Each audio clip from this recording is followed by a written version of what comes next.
तो हम लोग जो है अभी इस समय देख रहे हैं कि हम लोग जो प्रॉप्स पढ़े थे, प्रॉप्स में हम लोग कैसे HTML एलिमेंट को भी भेज सकते हैं, तो उसका कोड हम लोग देख रहे हैं। तो देखिए हमारा ये दो जगह खुल गया।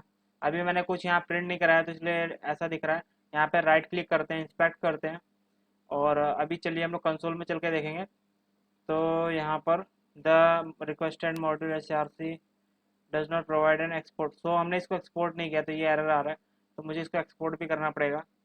तो एक्सपोर्ट डिफ़ॉल्ट, तभी वहाँ मैंने इंपोर्ट किया है तो एरर आ रहा है। सेंडिंग HTML विद प्रॉप्स, तो रन करते हैं।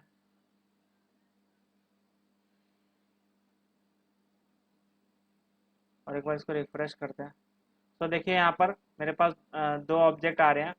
दो बार प्रिंट हो रहा है, क्योंकि ये अब ये दो बार क्यों प्रिंट हो रहा है, क्योंकि स्ट्रिक्ट मोड इनेबल्ड है। आप लोग जब यहाँ पे जाएंगे index dot H T M L में, sorry index dot H T M L नहीं, मेन डॉट जेएसएक्स में, तो यहाँ पर एक देखिए रिएक्ट डॉट स्ट्रिक्ट मोड लगा हुआ है। तो इससे प्रॉब्लम क्या होता है, ये जब आप प्रोडक्शन में भेजोगे एप्लीकेशन तो नहीं होगा ये प्रॉब्लम। खाली ये डेवलपमेंट जब आप भी बना रहे हो तभी क्या आता है कि ये दो बार रन करता है कोड को। एक बार चेक करता है कोई एरर तो नहीं है, फिर दूसरी बार रन करता है, तो दो बार आपका आउटपुट प्रिंट हो जाता है। तो इसीलिए आपका यहाँ पे दो बार कंसोल लॉग प्रिंट हो जा रहा है अभी। लेकिन ये जब रन करेंगे आप तब नहीं होगा। अभी अभी हो रहा है ये, यहाँ पर देखिए दो बार ऑब्जेक्ट प्रिंट हो गया। अब यहाँ पर देखिए एक एक आ रहा है आपका टेक्स्ट। मैंने टेक्स्ट कहाँ से भेजा था, देखिए ऐप डॉट जेएसएक्स में जाएंगे, जब इसको हटा देते हैं। यहाँ पर मैंने ऐप डॉट जेएसएक्स में दो चीज़ें भेजी थी, एक टेक्स्ट और एक H1। तो यहाँ पर देखिए कैसे दिख रहा है ये। जो टेक्स्ट है वो तो आपका डायरेक्ट है ऑब्जेक्ट के अंदर, और इसको बड़ा करते हैं तो उसके अंदर एक चिल्ड्रन है। चिल्ड्रन में आपका एक टाइप है H1। तो ये आपका HTML कंटेंट वो चिल्ड्रन के अंदर है। सो प्रॉप्स डॉट चिल्ड्रन अगर हम करेंगे तो हमें H1 मिल जाएगा। तो हम लोग चलते हैं और पहले एक यहाँ पर सेंडिंग HTML विद प्रॉप्स में पहले एक H1 बनाते हैं यहाँ पे। तो यहाँ पे एक H1 बनाएंगे और उसके अंदर मुझे वो टेक्स्ट जो मैंने वहाँ पे भेजा है टेक्स्ट वहाँ से ऐप डॉट जेएसएक्स से, उसको इसके अंदर दिखाएंगे। This is my first heading वाला। तो क्या लिखेंगे यहाँ पे, अब मुझे यहाँ पे क्या प्रिंट कराना है तो मैं जावास्क्रिप्ट का कोड लिखूँगा और उसके अंदर क्या लिखूँगा, props dot props dot text. तो हमारा टेक्स्ट आ जाएगा। और दूसरा मुझे क्या चाहिए यहाँ पे, तो दूसरा तो डायरेक्ट लिख सकते हैं, और दूसरे में हम क्या लिख देंगे, प्रॉप्स डॉट चिल्ड्रन। तो ये मेरा जो है वो H1 को प्रिंट कर देगा। सेव करते हैं और एक बार चल के देखते हैं आउटपुट क्या आ रहा है। तो देखिए हटा देते हैं। This is my first heading, ये तो H1 से आ रहा है, और ये this is my second heading है। ये आपका जो है वो H1 जो पूरा वहाँ से आ रहा था, यहाँ से जो इसके अंदर चाइल्ड था, क्योंकि ये देखिए ये आपका पूरा टैग है और उसके अंदर एक चिल्ड्रन है। तो इस चिल्ड्रन को मैंने यहाँ से भेजा, तो हम उसको एक्सेस जब करेंगे तो क्या लिखेंगे, प्रॉप्स डॉट चिल्ड्रन। तो हमें वो चीज़ यहाँ पे दिख जाएगी और हमारा आउटपुट ऐसा कुछ आ रहा है। पहला जो है वो तो H1 के अंदर मैंने लिखा, दूसरा मैंने पूरा टैग ही को यहाँ पर रन कर दिया। तो ये चीज़ें हैं कुछ, इसको बताइए समझ आया आपको ये, इसमें कोई डाउट है, इसको करके देखिए, एक बार करके बताइए।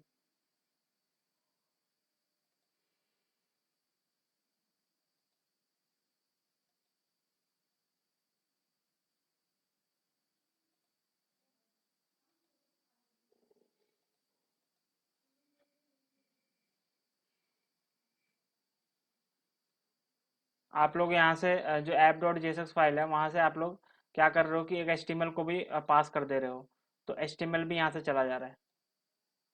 अब इसके अंदर आप मल्टीपल एचटीएमएल को पास कर सकते हो, ऐसा नहीं है कि खाली एक ही H1 को आप पास कर रहे हो। तो जो जितने मल्टीपल एलिमेंट्स को आप पास करोगे उतने यहाँ पे दिख जाएंगे आपको प्रॉप्स डॉट चिल्ड्रन में।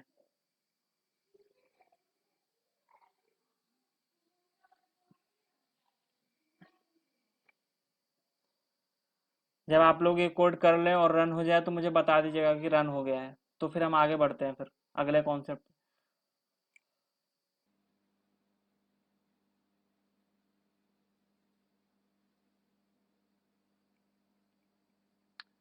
सो आई थिंक आप लोगों को समझ आ गया होगा ये।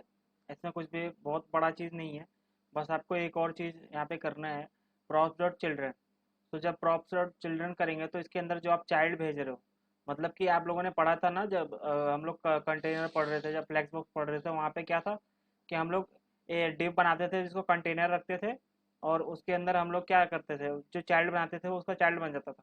तो हम लोग वही चाइल्ड यहाँ पे भेज रहे हैं, और इस चाइल्ड को हम लोग कहाँ कहाँ कैसे एक्सेस कर रहे हैं, तो हम लोग यहाँ पर props डॉट चिल्ड्रन की मदद से एक्सेस कर रहे हैं।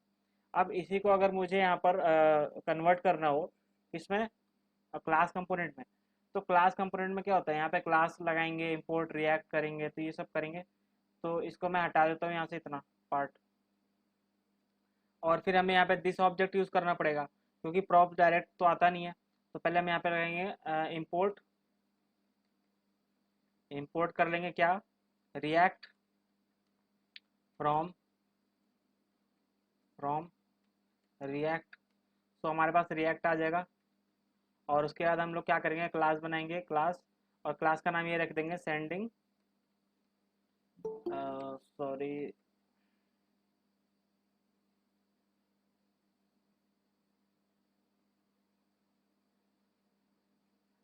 तो हम लोग क्लास का नाम रख देंगे सेंडिंग HTML विद प्रॉप्स, और एक्सटेंड्स कर देंगे, और रिएक्ट डॉट कंपोनेंट।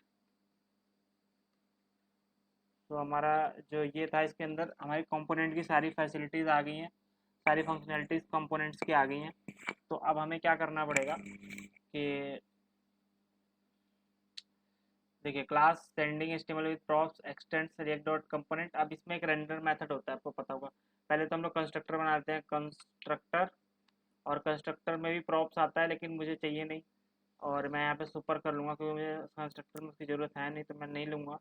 और उसके बाद हमें एक रेंडर मेथड होता है, रेंडर, और रेंडर मेथड के अंदर सारा कोड करना होता है। रिटर्न कर देंगे, यहाँ पे यूआई हमें बनाना पड़ता है, और रिटर्न के अंदर लिख देंगे यूआई। तो यूआई कैसा था, एम्प्टी टैग जो हम लोग वहाँ पे लगाते थे रिटर्न के अंदर। और उसके बाद हम लोग क्या करना है, H1 मैंने एक बनाया था, तो H1 हम लोग बना लेंगे, और H1 के अंदर क्या करेंगे, यहाँ पे दिस ऑब्जेक्ट जो होता है उसमें प्रॉप्स आते हैं।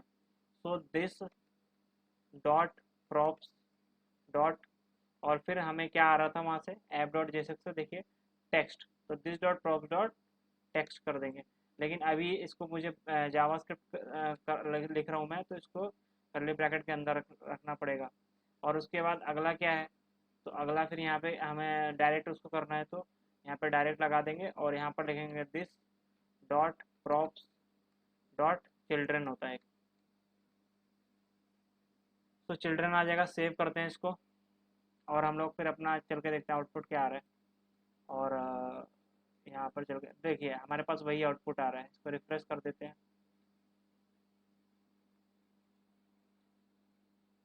तो देखते हैं क्या यहाँ पे क्या बोल रहा है। हाँ, तो मैंने अभी इसको एक्सपोर्ट नहीं किया, मैं हर बार भूल जाता हूँ। तो मुझे यहाँ से इसको एक्सपोर्ट डिफ़ॉल्ट करना पड़ेगा। तो उसके लिए हम लोग क्या कर सकते हैं, export default, default sending HTML with props, save कर लेते हैं इसको, और फिर चल के देखते हैं और रिफ्रेश करते हैं इसको। तो देखिए हमारे पास आ गया है output, this is my second heading, this is my first. और यही मैंने आपको यहाँ पे एग्जांपल में बताया हुआ है कि सेंड, यहाँ पर देखिए एग्जांपल है, sending HTML element as props and accessing them. तो ऐप डॉट जी एस में हम लोग क्या कर रहे हैं, हम लोग प्रॉप्स के थ्रू भेज रहे हैं। यहाँ पर देखिए यूजर नाम का एक कंपोनेंट है, उसके अंदर एक तो नेम से मैं अपना नाम भेज रहा हूँ, और दूसरा H2 भेज रहा हूँ पूरा, जो यूज़र के अंदर है। ये यहाँ वाला कोड देखिए आप लोग। और फिर इसको हम लोग कहाँ एक्सेस करेंगे, यूजर डॉट जी एस जो मैंने बनाया है कंपोनेंट, उसके अंदर इम्पोर्ट रिएक्ट फ्रॉम रिएक्ट, और एक्सपोर्ट डिफॉल्ट। आप लोग एक्सपोर्ट डिफॉल्ट नीचे भी लिख सकते हो, ऊपर भी, export default class user x tends react dot component, फिर कंस्ट्रक्टर मैंने सुपर पास कर दिया। फिर रेंडर में आके यहाँ पे आप प्रिंट भी कर सकते हो कंसोल लॉग करके, तो दिस डॉट प्रॉप्स में जो भी वैल्यूज हैं वो प्रिंट हो जाएंगी। और फिर मैंने क्या किया, this dot props dot name है, यहाँ पे मैंने क्या भेजा था, टेक्स्ट भेजा था, और this dot props dot children. अब यहाँ पे आप कर भी सकते हो, ऐसा कुछ नहीं है। रेंडर के अंदर रिटर्न के ऊपर, रिटर्न में खाली आपको यूआई दिखाना है, और जो जावास्क्रिप्ट कोड है वो आपका रिटर्न के बाहर होगा, तो कंसोल डॉट लॉग, और आप यहाँ कर सकते हो दिस डॉट प्रॉप्स। तो आपको पता चल जाएगा प्रॉप्स में क्या क्या चीज़ें आ रही हैं। सेव करते हैं, और हम लोग चलते हैं अपने जहाँ पे हम लोगों ने देखा था, यहाँ पर इंस्पेक्ट करते हैं, और कंसोल में चलेंगे। कंसोल में तो यहाँ पर देखिए ऑब्जेक्ट आ रहा है, ऑब्जेक्ट के अंदर दो चीज़ें हैं, एक चिल्ड्रन है और एक टेक्स्ट है। तो टेक्स्ट में this is my first heading है और चिल्ड्रन में आप तो जानते हो H1 है। सो वही चीज़ें मैंने यहाँ पे दिखाई हैं, कोई इसमें रॉकेट साइंस नहीं है। तो हम लोग का बस यही है कि देखिए ऐप डॉट जेएसएक्स से मुझे डेटा भेजना था, पहले भी हम लोग यही करते थे, लेकिन पहले क्या करते थे खाली हम लोग प्रॉप्स यहाँ पे भेजते थे, एट्रीब्यूट जैसे टेक्स्ट मैंने भेज दिया है, फर्स्ट नेम लास्ट नेम जो भी डेटा भेजना है हम लोग भेज रहे थे। लेकिन अभी क्या कर रहे हैं, अभी हम लोग एक टैग को इसके अंदर चाइल्ड मतलब इसके अंदर जो भी हम टैग बना रहे हैं HTML टैग वगैरह, वो इसके चाइल्ड के रूप में बना के हम यहाँ से इसको भेज सकते हैं कहाँ पे, सेंड इस वाले कंपोनेंट के पास, और वो उसको दिखा सकता है। तो हम लोग जरूरी नहीं है कि यहीं पे सारा चीज़ दिखाएं, हम लोग इसके अंदर भेज सकते हैं एज अ चिल्ड्रन। तो जैसे कि आप देखिए ये एक पेरेंट की तरह काम कर रहा है और इसके अंदर एक चिल्ड्रन है H1। अब इसको मैंने यहाँ से भेज दिया तो ये अब मेरा यहाँ पे चला गया प्रॉप्स में। तो प्रॉप्स में दो चीज़ें गई, एक चीज़ मैंने यहाँ पर टेक्स्ट भेजा और एक ये चिल्ड्रन भेजा। तो जो टेक्स्ट है उसको तो हम लोग डायरेक्ट यहाँ पे प्रिंट करा देंगे। देखिए दिस जो ऑब्जेक्ट होता है उसके पास प्रॉप्स होते हैं क्लास कंपोनेंट में। अगर आप क्लास कंपोनेंट नहीं यूज़ कर रहे हो, फंक्शनल कंपोनेंट यूज़ कर रहे हो, तो वहाँ पे हम लोग जो फंक्शन के आर्गूमेंट होते हैं उसमें प्रॉप्स आता है। लेकिन जब आप क्लास कंपोनेंट यूज़ कर रहे हो तो इसके पास एक दिस ऑब्जेक्ट होता है और उसी के पास प्रॉप्स भी होता है। तो अगर हम यहाँ पे कंसोल लॉग कराते हैं दिस डॉट प्रॉप्स, तो इसके पास दो वैल्यूज़ हैं, एक जो आपका टेक्स्ट है यहाँ से भेज रहे हैं वो है, और एक ही चिल्ड्रन है। तो आप यहाँ पे देख भी लीजिए, अगर यहाँ पर आप आउटपुट देखेंगे, इंस्पेक्ट करते हैं, कंसोल लॉग में चलते हैं, अगर हमने दिस डॉट प्रॉप्स को प्रिंट कराया तो उसके पास एक ऑब्जेक्ट आएगा और ऑब्जेक्ट के अंदर दो वैल्यूज, एक चिल्ड्रन होगा और एक टेक्स्ट होगा। तो टेक्स्ट में this is my first heading और चिल्ड्रन में वो H1 टैग है जो हम लोग भेज रहे हैं। सो हम लोग क्या कर सकते हैं, अब देखिए यहाँ पे उसके बाद मैंने क्या किया, यहाँ पर जहाँ पर हमारा कंपोनेंट आ रहा था, यहाँ पर चलते हैं और यहाँ पर H1 मैंने एक बनाया, उसके अंदर this dot props dot text लिख दिया। तो this dot props dot text में क्या मैंने भेजा था, this is my first heading, तो वो H1 के अंदर चला जाएगा यहाँ पे। और जो दूसरा है वो तो H1 ही है पूरा, तो उसको मैंने डायरेक्टली प्रिंट करा दिया this dot props dot children. तो चिल्ड्रन जो होगा, चिल्ड्रन क्या है, चिल्ड्रन ये रहा इतना। तो ये चीज़ पूरा आ जाएगा और यहाँ पर प्रिंट हो जाएगा, बस इतना ही है। समझ आया, इसमें कोई डाउट है?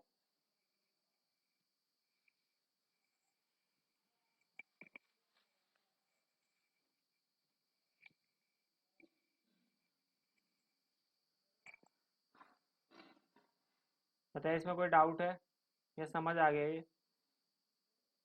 This dot props dot children आप करोगे, दिस सारे ऑब्जेक्ट्स ले लेगा। नहीं, जो जैसे कि दिस का मतलब क्या होता है, दिस यहाँ पर जो हम लोग दिस लगाते हैं, दिस का मतलब हो गया कि सेंडिंग एचटीएमएल विद प्रॉप्स, जो क्लास हमने बनाई है उसको पॉइंट कर रही है। This equal to sending HTML with props. तो जो भी चीज़ें हम वहाँ पे सेंड कर रहे हैं, इसको मैं यहाँ पे सेंड कर रहा हूँ कहाँ पे, ये जो ये एक ऑब्जेक्ट जा रहा है, ये चिल्ड्रन जो जा रहा है, ये कहाँ जा रहा है, सेंडिंग एचटीएमएल विद प्रॉप्स में। और prop sending HTML with props के अंदर हम लोग ये नहीं लिख सकते ना, सेंडिंग एचटीएमएल विद प्रॉप्स नहीं लिख सकते, इसको बाहर यूज करने के लिए। अगर आपको अंदर यूज करना है तो आपको दिस लगाना पड़ेगा। तो दिस में बाय डिफॉल्ट प्रॉप्स एक ऑब्जेक्ट जाता ही है, और प्रॉप्स के अंदर क्या होते हैं, प्रॉप्स के अंदर दो चीजें गई, एक टेक्स्ट गया और एक मेरे पास चिल्ड्रन गया, तो मैंने उसी को शो कर दिया। तो अगर आपको क्लास कंपोनेंट में प्रॉप्स को यूज करना है तो दिस डॉट प्रॉप्स यूज करना है, ये याद रखिएगा आप लोग। और अगर आप लोग फंक्शनल कंपोनेंट में यूज कर रहे हो तो वहाँ पे आपको वो वहाँ आर्गूमेंट में मिलता है, जो कि हम लोग पहले देख चुके हैं। तो अनुष्का जी आपको पता चल गया या उसमें कुछ डाउट है?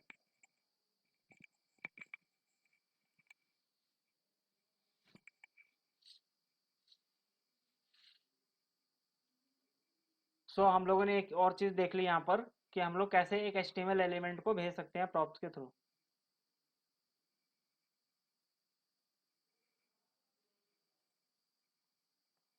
अब इसमें जो अगला आपका ये मैंने जो PDF प्रोवाइड किया उसमें क्या है कि जो स्टडी मटेरियल उसमें handling forms in React JS, तो इसको हम लोग नेक्स्ट क्लास में देखेंगे, इसको अभी नहीं देखेंगे।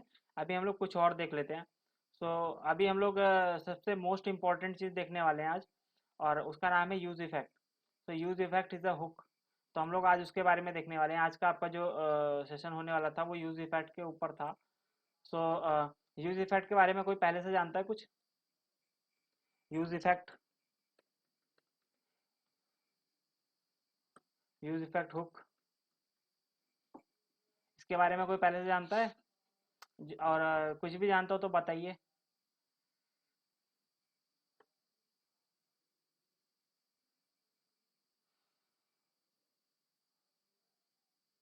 और कोई कुछ जानता है?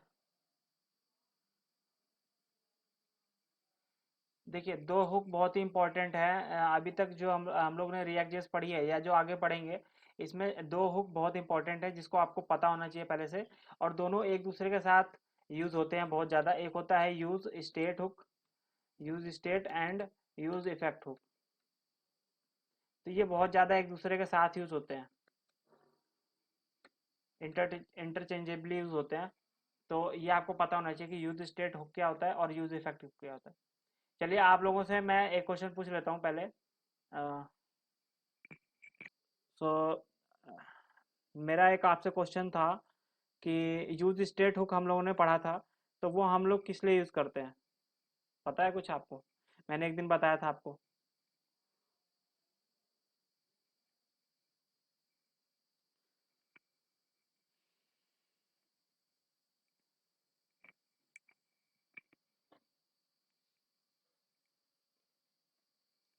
Use state hook.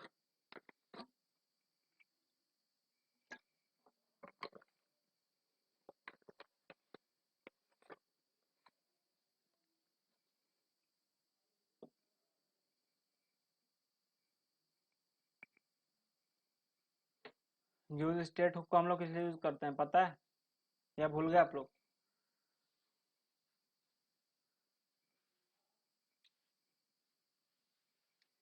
Use state hook की बात कर रहा हूँ मैं, यूज स्टेट हुक।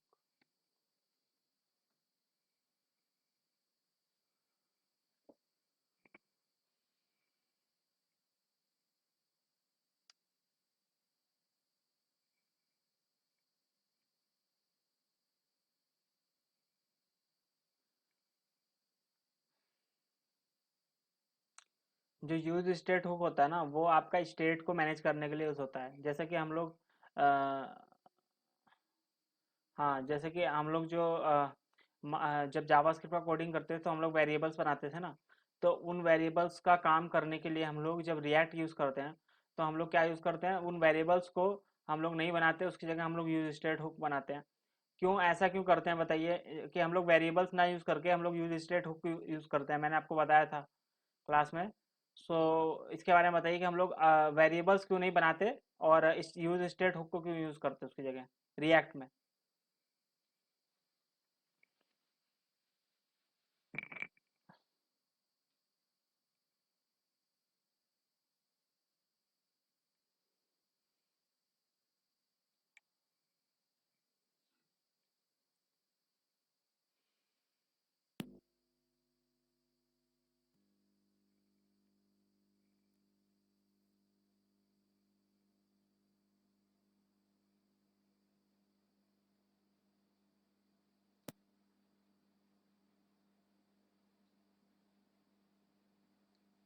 सो मैं आप लोगों को फिर से एक बार रिवाइज कराता हूँ, आप लोग देख लीजिए। और इसी एग्जांपल से मैं आपको यूज इफेक्ट भी बताऊंगा। तो आप लोग थोड़ा ध्यान से इसको देखिएगा। अब जो मैं आपको बताने जा रहा हूँ, तो मैं आपको यूज इफेक्ट बताऊंगा, लेकिन उसके साथ साथ मैं यूज स्टेट को भी रिवाइज कराऊंगा। तो आप लोग जो जो चीज़ें हैं वो एक बार लिख लीजिएगा, नोट डाउन कर लीजिएगा। तो पहले मैं आपको डेफिनेशन बता देता हूँ कि यूज स्टेट को हम लोग क्यों यूज़ करते हैं, और जो हम लोग वेरिएबल है उसको क्यों नहीं यूज़ करते, नॉर्मल वेरिएबल्स को। सो बात ऐसी होती है कि जब आप लोग नॉर्मल वेरिएबल्स को यूज़ करते हो और उसमें कोई भी चेंजेस करते हो, मान लीजिए आपने एक वेरिएबल बना दिया रिएक्ट में एक्स नाम का, और उसमें आपने 10 रखा। और और आपने उस वेरिएबल को एचटीएमएल में दिखा दिया, मतलब कि आप, मैं रिएक्ट की बात कर रहा हूँ, ध्यान रखिएगा। रिएक्ट में आपने कोई वेरिएबल एक्स बनाया और उसका वैल्यू रखा 10, और उसको आपने वहाँ पे एचटीएमएल में दिखा दिया। लेकिन अब आप क्या कर रहे हो, आपने एक बटन बनाया, उस पर जैसे ही क्लिक हो तो उसकी वैल्यू होगी कि इंक्रीमेंट हो। तो अब वो आपको कोड में कैसा दिखना चाहिए कि जैसे ही आप बटन पे क्लिक करो, तो जो 10 दिख रहा था आपका H1 के अंदर, वो हो जाए 11, फिर 12 हो जाए, फिर 13, फिर 14, फिर 15, ऐसे बढ़ता जाए। लेकिन प्रॉब्लम तब आती है जब आप वेरिएबल यूज़ करते हो। वेरिएबल यूज़ करने से फ़ायदा नुकसान क्या होता है कि जैसे जो कंपोनेंट आपका होता है, जो रिएक्ट होता है, वो क्या करता है कि जो आप व्यू लिखते हो, जो H1 और ये सब टैग्स लिखते हो, तो वो एक ही बार रेंडर करता है। मतलब रेंडर मतलब दिखाता है एक ही बार, रिफ्रेश एक ही बार करता है पहली बार। तो पहली बार में उसकी वैल्यू क्या थी एक्स की 10, तो टेक्स्ट 10 आपको दिख जाती है। लेकिन जब आपका फिर वेरिएबल चेंज होता है तो वेरिएबल की वैल्यू तो चेंज हो रही होती है, लेकिन वो जो वेरिएबल है वो सिंपल वेरिएबल है, इसलिए वो क्या करता है कि जो आपका स्टेट, जो आपका वो है क्या बोलते हैं, रेंडर नहीं करता दोबारा, मतलब रिफ्रेश नहीं करता, जो यूआई है उसको रिफ्रेश नहीं करता, तो यूआई में पिछली ही वैल्यू दिखती है जो 10 होती है। तो ये प्रॉब्लम आती है। एक बार इसको हम लोग फिर से देख लेते हैं प्रैक्टिस करके। तो हम लोग चलते हैं और इसको प्रैक्टिस करते हैं एक बार फिर से। तो देखिए मैं यहाँ पे एक बनाता हूँ कंपोनेंट में न्यू फाइल करके, और यहाँ पर लिखता हूँ यहाँ पर मैं लिख देता हूँ यूज इफेक्ट एग्जाम्पल। तो इसी में हम लोग यूज इफेक्ट को भी समझ लेंगे, इसलिए मैंने इसका नाम यही कर लग दिया है। और देखिए यूज इफेक्ट एग्जाम्पल मैंने एक कंपोनेंट बनाया, और इसको मैं हटा देता हूँ पुराना वाला ऐप डॉट जेएसएक्स पे हटा देता हूँ। तो यूज इफेक्ट एग्जाम्पल का मैं एक फंक्शनल कंपोनेंट बनाऊंगा। तो कैसे बनाएंगे, तो उसके लिए हम लोग चलते हैं और यहाँ पे लिखते हैं फंक्शन यूज इफेक्ट। इसमें ध्यान रखिए जो मैंने यूज इफेक्ट में यू बड़ा यूज़ किया, क्योंकि ये हम लोग कंपोनेंट बना रहे हैं। यूज इफेक्ट एग्जाम्पल जो कि ऊपर है फाइल का नाम, दोनों सेम रहेगा। और इसको मैंने फंक्शन बना दिया। तो और इसको मैं एक्सपोर्ट भी कर देता हूँ। तो export default use effect example. तो ये मेरा एक्सपोर्ट हो गया, और इसके अंदर हम लोग रिटर्न करेंगे, रिटर्न। और यहाँ पर मेरा एक यूआई जाएगा, तो उसमें अंदर हम लोग फ्रेगमेंट लग देंगे, रिएक्ट फ्रेगमेंट। और उसके अंदर अब मैं यहाँ पे क्या करता हूँ, मैं एक H1 बनाता हूँ इसकी जगह, सॉरी H1। तो अब इसके अंदर मैं जावास्क्रिप्ट लिखूंगा, और मैं यहाँ पे क्या करूँगा, यूज स्टेट को इंपोर्ट करूँगा। पहले तो इंपोर्ट, मैं एक यूज स्टेट बनाऊंगा। अभी मैं यूज स्टेट नहीं बनाता, अभी मैं नॉर्मली क्या रखता हूँ, एक वेरिएबल बना के दिखाता हूँ आपको। तो देखिए अब इसमें तो हम लोग यूआई लिखते हैं रिटर्न के अंदर, तो हमें जो वेरिएबल बनाना है वो बाहर बनाना पड़ेगा। तो मैं लिखता हूँ लेट काउंट इक्वल्स टू, मैंने कर दिया 10, जो मैंने आपको एग्जांपल बताया था। और यहाँ पर क्या करते हैं, यहाँ पर मैं काउंट की वैल्यू को प्रिंट कर देता हूँ, देखिए। और एक बार मैं कंसोल लॉग में भी प्रिंट कर देता हूँ, कंसोल डॉट लॉग, ताकि मुझे ये भी पता चलता रहे कि काउंट की वैल्यू चेंज हो रही है कि नहीं। तो यहाँ पर मैंने कर दिया, और मैं यहाँ पे एक बटन बनाता हूँ, BUTTON बटन। और बटन में क्या करते हैं हम लोग, चेंज काउंट, सॉरी मैं लिख देता हूँ इंक्रीमेंट काउंट, तो बढ़ेगा इंक्रीमेंट काउंट। तो अब यहाँ पर हम लोग क्या करते हैं, ऑन क्लिक एक लगाते हैं, ऑन क्लिक इवेंट। और इसमें क्या कर देते हैं कि एक फंक्शन यही बना देते हैं, इमीडिएटली इन्वोक फंक्शन। उसमें क्या करते हैं, काउंट प्लस प्लस। तो काउंट की वैल्यू क्या होगी, प्लस प्लस हो जाएगी एक एक। और अब हमें क्या करना है, ऐप डॉट जेएसएक्स में चलना है, और इस कंपोनेंट को मुझे कॉल करना है। मैं ये सेंडिंग एचटीएमएल विद प्रॉप्स वाला हटा देता हूँ अब, और मैं लिखता हूँ import use effect example from, ऐसा करके। और ये हटा देता हूँ सारा, और यहाँ पर कर देता हूँ सिंपल सा यूज इफेक्ट एग्जाम्पल, और यहाँ बंद कर देता हूँ इसे। सेव करते हैं हम लोग, चलते हैं और अपना कोड में देखते हैं चलो कि क्या क्या चीज़ हो रही है। तो देखिए यहाँ पे 10 बाय डिफ़ॉल्ट लिखा आ रहा है, इंक्रीमेंट काउंट पे क्लिक करेंगे तो होगा। अब देखिए इंस्पेक्ट करते हैं, और यहाँ पे काउंट की वैल्यू भी हमें दिख जाए ताकि। तो कंसोल में चलते हैं, यहाँ पे देखिए 10 आ रहा है, 2 बार प्रिंट हुआ क्योंकि ये स्ट्रिक्ट मोड के अंदर है। अभी यहाँ पर भी ध्यान रखिएगा, और यहाँ पर भी जब मैं इंक्रीमेंट काउंट पे क्लिक करूँगा तो, सॉरी एक चीज़ गड़बड़ कर दी मैंने। कंसोल लॉग जो मैंने लिखा ना, उसको मुझे यहाँ नहीं लिखना चाहिए था, यहाँ पर मैंने, यहाँ पर इस मेथड में लिखना चाहिए, क्योंकि जब मैंने इसको पहले लिख दिया तो वो एक ही बार रन होगा जब लोड होगा। और जब ऑन क्लिक के अंदर मुझे मैं लिखूंगा, तो जब क्लिक करूंगा तभी ये प्रिंट भी होता जाएगा करंट वैल्यू। तो इसको यहाँ नहीं लिखेंगे हम कंसोल लॉग काउंट को, इसको क्या कर देंगे, यहाँ पर मैं इसको एक क्या करता हूँ, क्लिक मेथड ही बना देता हूँ। तो क्लिक करके एक मेथड बना दिया मैंने। अब ये क्लिक, जब ऑन क्लिक पे क्लिक करेंगे तो बार बार चलेगा, और मैं यहाँ पे फंक्शन बना दूंगा क्लिक नाम से, फंक्शन क्लिक। तो इसके अंदर मुझे दो काम करने हैं। ये क्या करना है, काउंट प्लस प्लस करना है, काउंट की वैल्यू प्लस प्लस कर दे वो, और फिर कंसोल डॉट लॉग कर दे इसको, काउंट को।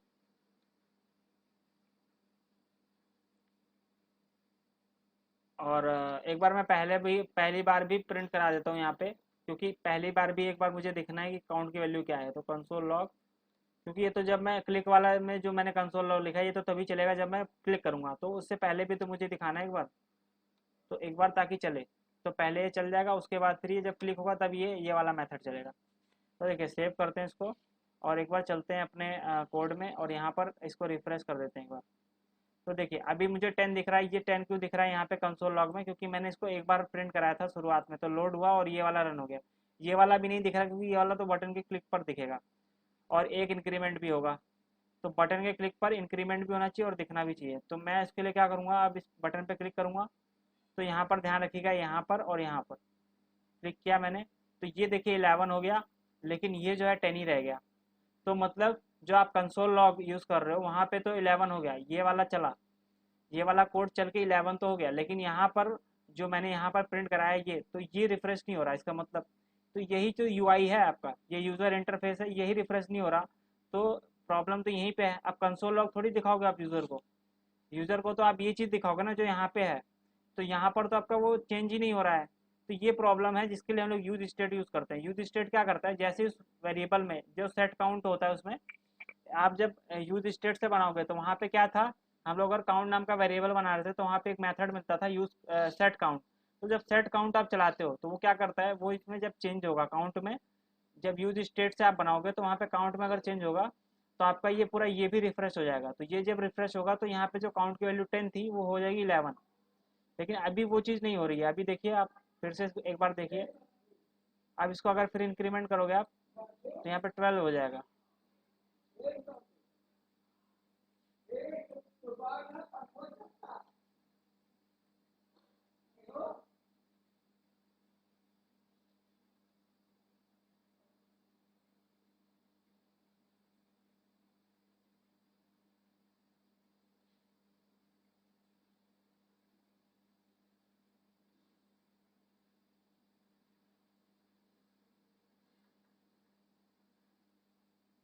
तो देखिए यहाँ पर जो अभी क्या प्रॉब्लम आ रही है, तो प्रॉब्लम समझ में आई आप लोगों को, बताइए। पहले आप लोग प्रॉब्लम को समझिए, अगर प्रॉब्लम नहीं समझ आई तो फिर मैं बता देता हूँ आपको प्रॉब्लम क्या आ रही है। तो बताइए प्रॉब्लम आप लोग समझे हैं कि नहीं, ये मेन जो प्रॉब्लम है इसके अंदर वो समझ आ रहा है आपको कि नहीं, बताइए।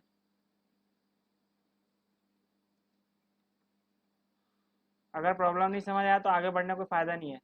तो यहाँ पर जो हम लोग नॉर्मल वेरिएबल बना रहे हैं उसमें प्रॉब्लम क्या आ रही है आप लोग समझ आ रहा है, सभी को समझ आ रहा है। पूनम जी आपको आ रहा है कि नहीं बताइए।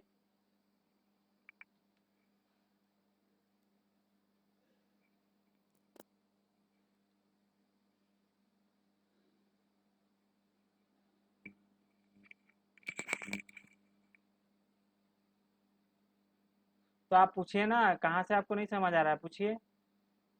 इसीलिए तो मैं कह रहा हूँ कि आप लोग पूछिए तो आगे समझ नहीं आएगा। क्या नहीं समझ में आया बताइए इसमें।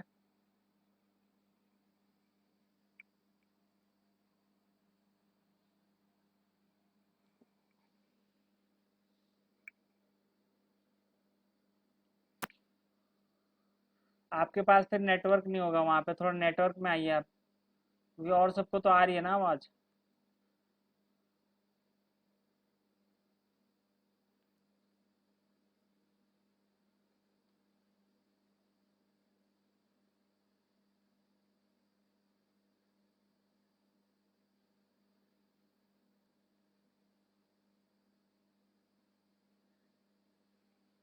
थोड़ा आप नेटवर्क में आइए। और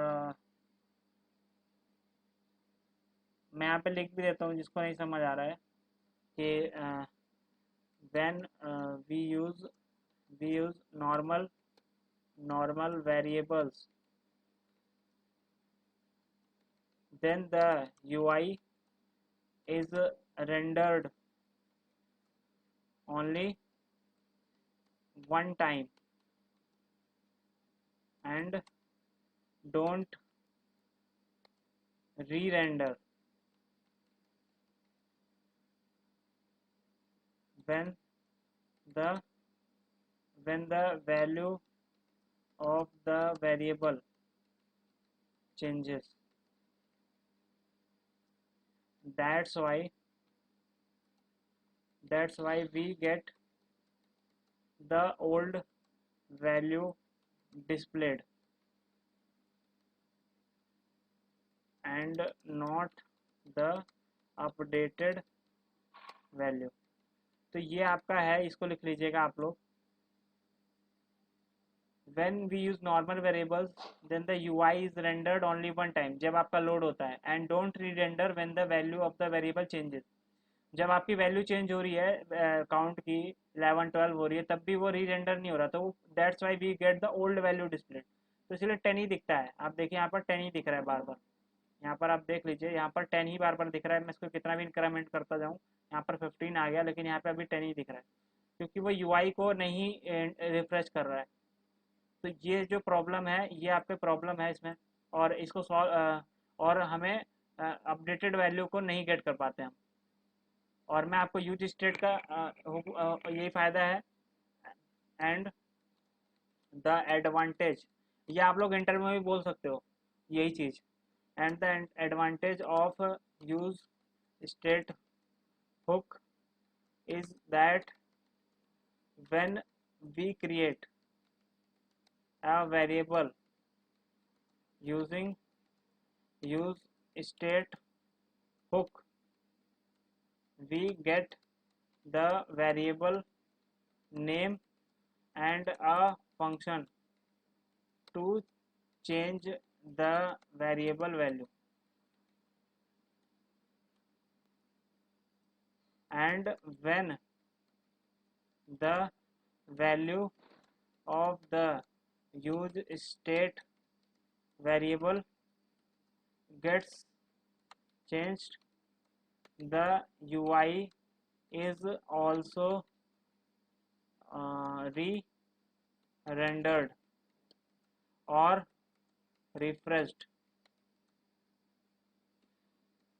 so we get the updated value of the variable, not the old value।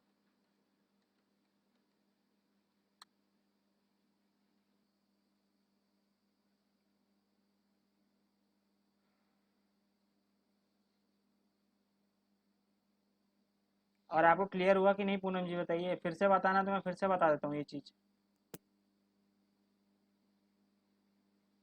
अब हम लोग यूज इफेक्ट पढ़ें, या अभी इसमें कुछ डाउट है आप लोगों को?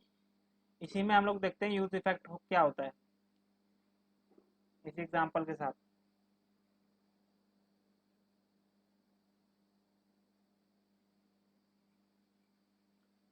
इसमें कोई डाउट है या यूज इफेक्ट स्टार्ट करें हम लोग?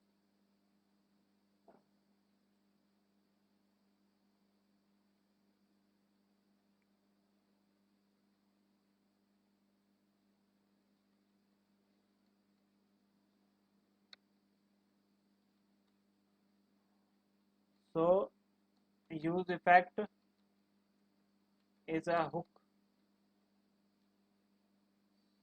and we know that we can use the hooks in the functional component and not in the class component।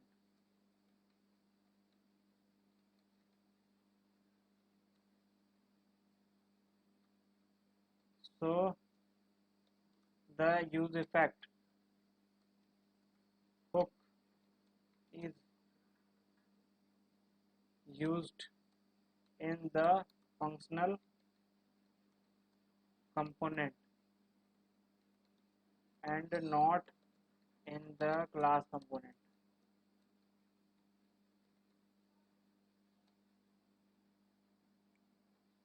यहाँ पर मैं आपको एक चीज़ और बता देता हूँ कि यहाँ पे कई तरह के हुक्स होते हैं। एक some hooks are some important hooks are. तो इसमें आपका है इम्पोर्टेंट हुक्स कुछ हैं, जैसे यूज स्टेट हुक और यूज इफेक्ट हुक और यूज कॉन्टेक्स्ट हुक होता है, और एक होता है यूज रिड्यूसर हुक, और एक होता है आपका use memoize, use memo, use memo hook. और एक होता है आपका use effect, use reducer, use memo hook हो गया आपका।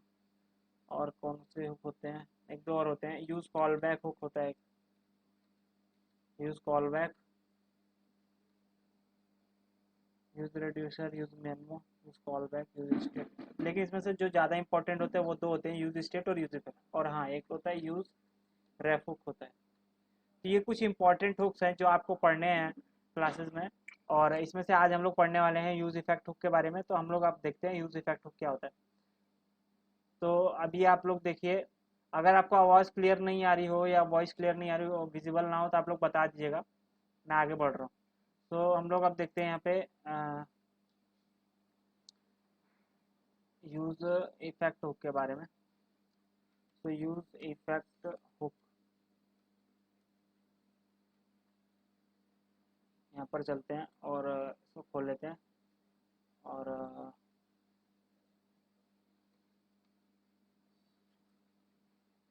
एक रिएक्ट का भी खोल लेते हैं, रिएक्ट क्या बोलता है इसके बारे में। तो हम लोग पहले चलते हैं और देखते हैं। तो यूज इफेक्ट हुक, तो use effect hook allows you to perform side effects in your component. So यहाँ पर लिखा हुआ है कि जो यूज इफेक्ट हुक होता है वो क्या अलाउ करता है आपको, side effects in your component. तो जैसे मान लीजिए आपने कंपोनेंट बनाया, तो उस पर कुछ इफेक्ट्स आते हैं ना बार बार, टाइम टू टाइम। तो उन इफेक्ट्स को हैंडल करने के लिए आप लोग क्या यूज करते हो, यूज इफेक्ट। अब इफेक्ट्स क्या होते हैं, एक लाइफ साइकिल आपने सुना होगा, कॉन्सेप्ट होता है लाइफ साइकिल। तो लाइफ साइकिल से आप लोग क्या समझते हो बताइए, लाइफ साइकिल कॉन्सेप्ट क्या होता है, व्हाट इज लाइफ साइकिल। आप लोग बताइए, लाइफ साइकिल आप लोग क्या समझते हो, लाइफ साइकिल क्या होता है। जो भी आपको नॉर्मल समझ में आ रहा हो, लाइफ साइकिल वर्ड का मीनिंग क्या होता है, या जो भी आप लोग समझ पा रहे हो बताइए, लाइफ साइकिल मतलब क्या होता है। आप लोगों ने साइंस में भी बहुत बार पढ़ा होगा लाइफ साइकिल। बताइए आप लोग क्या होता है लाइफ साइकिल, किसी भी चीज का लाइफ साइकिल क्या होता है।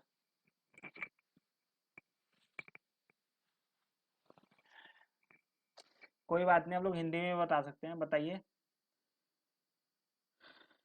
कुछ तो पता होगा आप लोगों को लाइफ साइकिल के बारे में, लाइफ साइकिल बहुत बार सब बोलते हैं।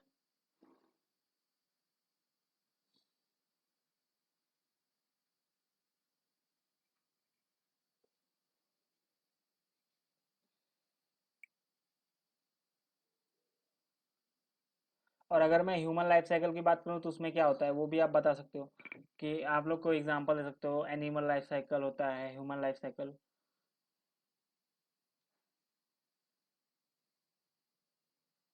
और लाइफ साइकिल का स्टार्टिंग पॉइंट होता है, नहीं नहीं, लाइफ साइकिल मतलब हो गया।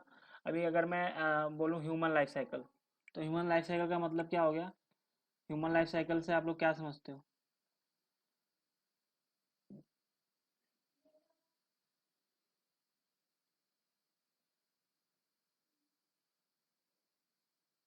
देखिए जो लाइफ साइकिल होता है ना, अगर मैं ह्यूमन लाइफ साइकिल की बात करूँ, हाँ हाँ, अभी आप लोग सही जवाब दे रहे हो, डिफरेंट स्टेजेज ऑफ लाइफ, और मिड पॉइंट और डेथ, हाँ।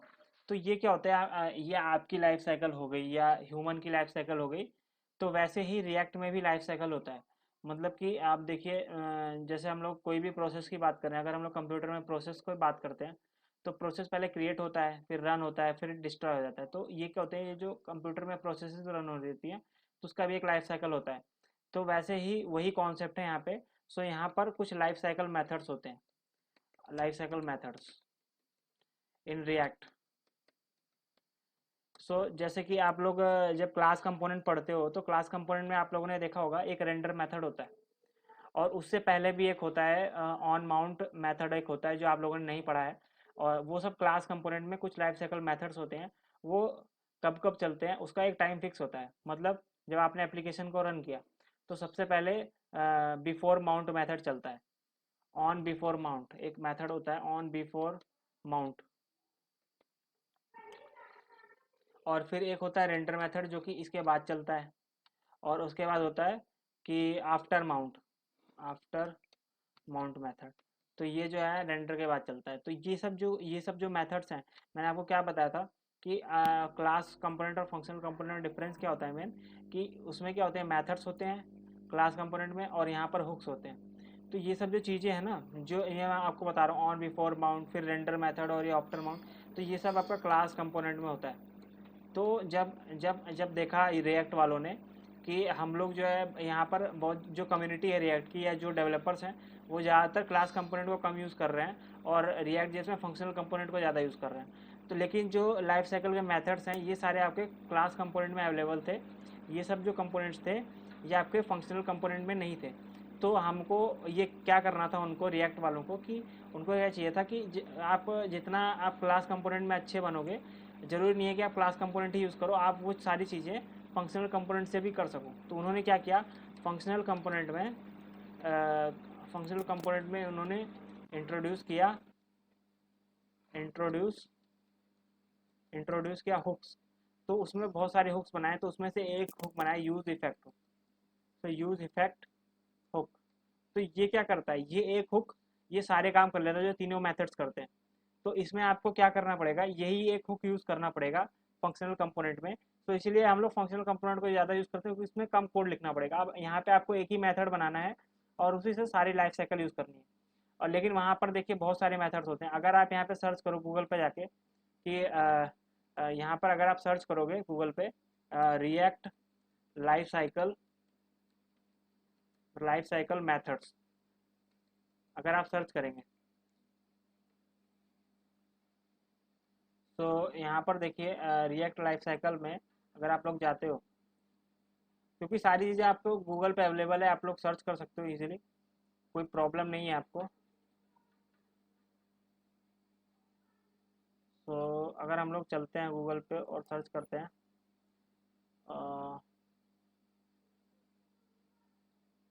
रिएक्ट लाइफ साइकिल, अगर हम लोग पढ़ते हैं तो लाइफ साइकिल ऑफ कंपोनेंट्स, तो each component in React has a life cycle. तो कंपोनेंट तो हम लोग बनाते हैं, तो हर कंपोनेंट का यहाँ पे बता रहा है in React has a life cycle. तो सब सब कंपोनेंट का एक लाइफ साइकिल होता है which you can monitor and manipulate during its 3 main phases. तो रिएक्ट में हम लोग का मेन काम जो होता है ना, वो क्या होता है कि जो लाइफ साइकिल है तो उस टाइम वो काम करना। अब आप देखिए, आप अपने लाइफ का एग्जाम्पल लीजिए। आपका क्या होता है कि देखिए जैसे आप अपने आप को अगर एग्जाम्पल के रूप में रखिए और देखिए, जब आप छोटे होंगे तो आपका कुछ और लाइफ साइकिल चल रहा होगा, तो उस टाइम कुछ और इवेंट ट्रिगर हो रहे होंगे। जैसे जैसे आप बढ़ते हो तो आपके जो इवेंट ट्रिगर होते हैं वो अलग अलग। जैसे आपने जब छोटे थे तो आप चल भी नहीं पाते थे, है ना, तो आपका वो अलग लाइफ साइकिल था, तो वहाँ पे अलग तरीके के इवेंट ट्रिगर हो रहे थे, वहाँ पे आप लोगों का खाना पीना सब अलग था। लेकिन जैसे जैसे आप आगे बढ़े तो आपको क्या, स्कूल में जाने लग गए, फिर वहाँ पे आपका क्या था, लाइफ साइकिल अलग हो गया, फिर आप थोड़ा और बढ़े, कॉलेज में जाने लगे। तो ऐसे ही देखिए जो रिएक्ट होता है, रिएक्ट में जो आप कंपोनेंट्स बनाते हो, जैसे मैंने एक कंपोनेंट बनाया कस्टम कंपोनेंट हेडर, तो हेडर के अंदर भी बहुत सारे लाइफ साइकिल मेथड्स हो सकते हैं। जैसे कि आप कोई मेथड है, ऐसा कोई मेथड बना रहे हो जो कि आपको स्टार्टिंग में ही चलाना है, जबकि आपका आपका जो चीज़ें हैं लोड हो रही हैं, जब आपका जो पूरा वेब पेज लोड हो रहा है, तो वहाँ पे आप क्या कर सकते हो, एक लाइफ साइकिल मेथड ऐसा चुनो जो कि शुरू में चलता हो और उसी में अपना कोड लिख दोगे तो वो पहले ही चल जाएगा। लेकिन अगर आप चाहते हो किसी स्टेट के रिफ्रेश होने पे या किसी स्टेट के चेंज होने पे कोई कोड चले, तो वो आप जो बीच में जहाँ पे रन होता है, जैसे रेंडर मेथड, अगर क्लास कंपोनेंट की बात करें, रेंडर मेथड जो होता है वो क्या करता है, लोड होने के बाद और ख़त्म होने से पहले चलता है, बीच में चलता है। तो आप वहाँ रेंडर मेथड में लिख सकते हो कोड।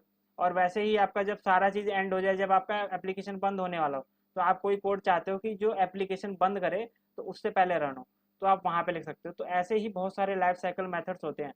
अब देखिए यहाँ पर अगर हम लोग देखें तो 3 फेजेस होते हैं। लाइफ साइकिल कितने तरीके के होते हैं रिएक्ट में, 3 तरीके के लाइफ साइकिल होते हैं।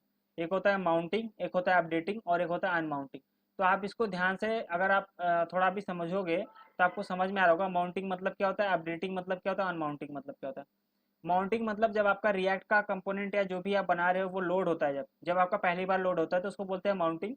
और जो अपडेटिंग मतलब कि जब आप उसका जो कंपोनेंट है उसमें कुछ चेंजेस हो रहे हैं, जैसे कि आपका जब री रेंडर होता है कंपोनेंट, जब अभी आपको स्टेट जब पढ़ा रहा था मैं, तो मैंने बताया था ना री रेंडर, जब आपका बीच में री रेंडर होता है, जब आपका रिफ्रेश होता है, तो वो होता है अपडेटिंग।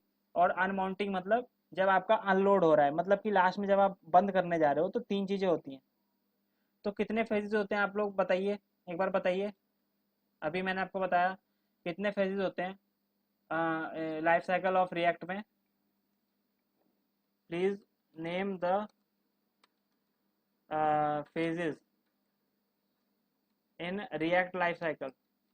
ये आपको पता होना चाहिए, ये इंटरव्यू में पूछा जाता है ये क्वेश्चन।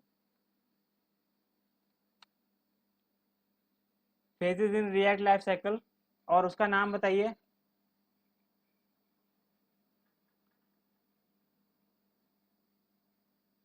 तो यहाँ पे 3 लाइफ साइकिल मेथड होते हैं। पहला होता है माउंटिंग, दूसरा होता है अपडेट, और तीसरा होता है अनमाउंटिंग। तो माउंटिंग मतलब कि जब आपका पेज लोड हो रहा है तब। अपडेट मतलब जब आपका पेज फिर से रिफ्रेश हो रहा है। और जब तीसरी बार जब आपका अनमाउंट हो रहा है। तो ये तीन तीन चीज़ें होती हैं। अब देखिए, अब थोड़ा आगे बढ़ते हैं इसमें और समझते हैं क्या है इसमें।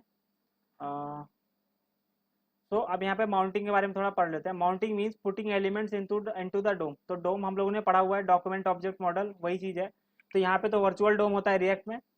तो mounting means putting elements into DOM. जब आपका एलिमेंट लोड हो रहा होता है, जब आपका एचटीएमएल लोड होता है, तो वहाँ पे क्या होता है, आप लोगों ने पढ़ा था जब एचटीएमएल, तो आपको पता होगा कि वहाँ पे एक डोम बनता है, डॉक्यूमेंट ऑब्जेक्ट मॉडल। तो वही ये बोल रहा है कि माउंटिंग का मतलब जब आपका पेज लोड हो रहा है, जब आपका डोम बन रहा है।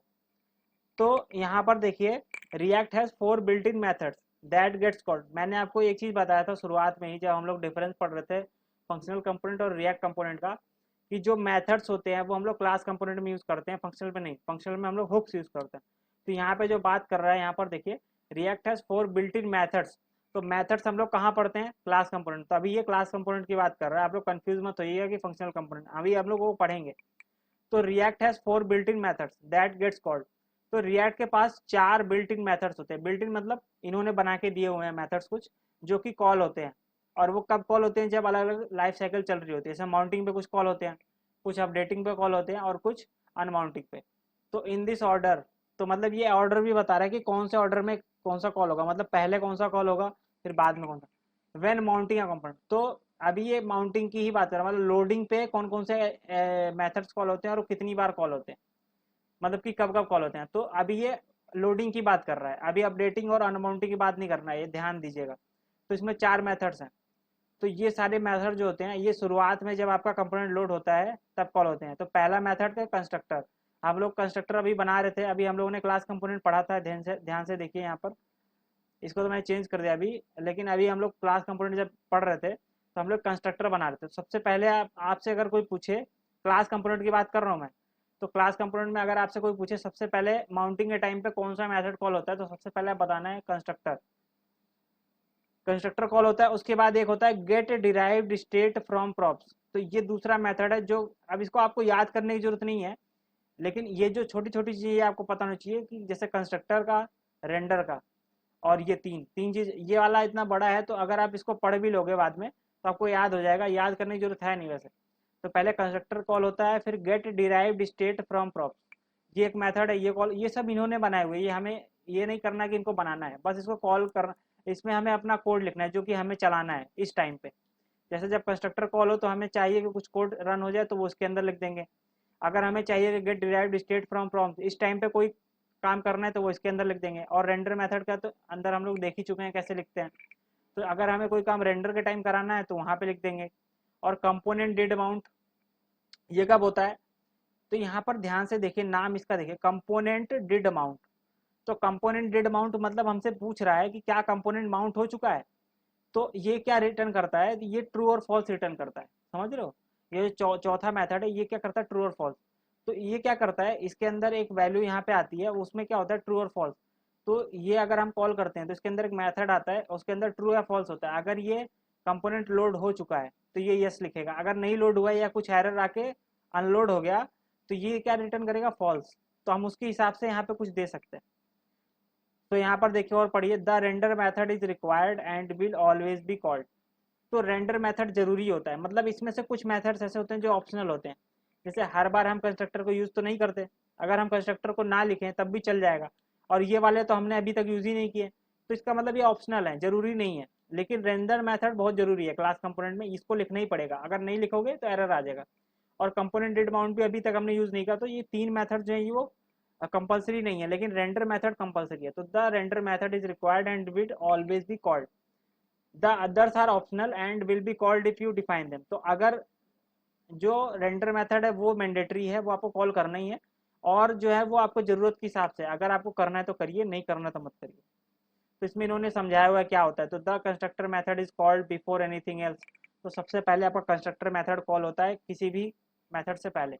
When the component is initiated, जब आपका कंपोनेंट लोड होना चालू होता है तभी ये कॉल हो जाता है।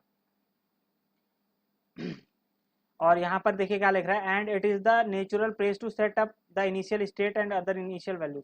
तो जैसे आप लोगों ने स्टेट बनाया, तो हम लोग जब क्लास कंपोनेंट पढ़ रहे थे तो वहाँ हम लोग देख रहे थे कि स्टेट को हम लोग एक्सेस कैसे कर रहे थे, दिस ऑब्जेक्ट की मदद से, this dot state, this dot props. तो कंस्ट्रक्टर के अंदर हम लोग क्या करते हैं, मेन काम क्या होता है कि शुरुआत में जब ये सबसे पहले चलता है तो इसका काम क्या होता है मेनली, कि जो हमारा स्टेट है या जो प्रॉप्स है उसको इनिशियलाइज करना या उसकी वैल्यू को गेट करना। प्रॉप्स आता है तो उसको गेट करना और स्टेट को इनिशियलाइज करना। तो जब भी आपको इनिशियलाइजेशन का कोड लिखना हो वो, तो ये सब चीजें हम लोग ज्यादातर कंस्ट्रक्टर में ही लिखते हैं ताकि वो पहले ही हो जाए। The constructor method is called when the props as arguments and you should always start by calling the super props before anything else. तो ये सुपर का हम लोग देख चुके हैं।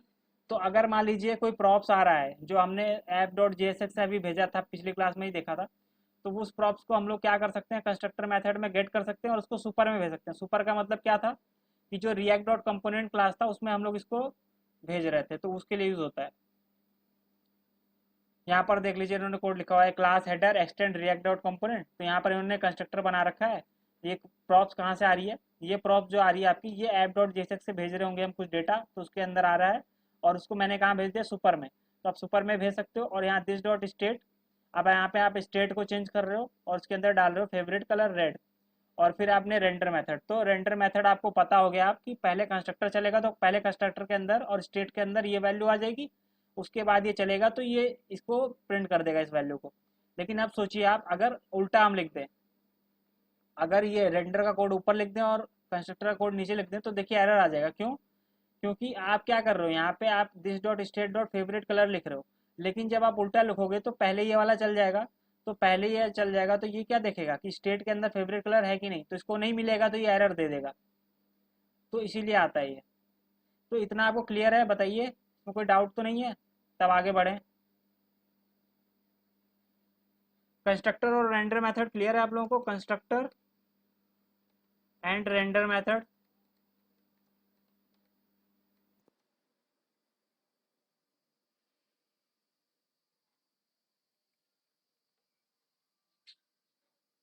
कंस्ट्रक्टर और रेंडर मेथड क्लियर है आप लोगों को, बताइए। अभी हम लोग इसका प्रैक्टिकल भी देखेंगे। थ्योरी बताइए क्लियर है कि नहीं।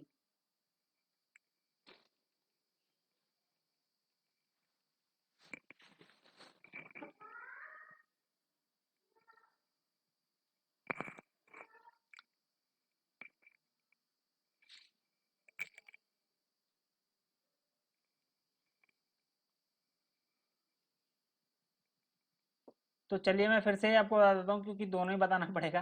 तो चलिए देखिए यहाँ पे फिर से देख लीजिए एक बार। आपको बस इतना जानना है, ये वाला आपको सीक्वेंस याद रखना है कि सबसे पहले कंस्ट्रक्टर चलता है, फिर get derived state from props, और उसके बाद रेंडर मेथड, और फिर कंपोनेंट डेड माउंट। तो ये चार चीज़ें चलती हैं और इसका सीक्वेंस आपको याद रखना है कि ऐसे ही चलता है माउंटिंग के टाइम पे।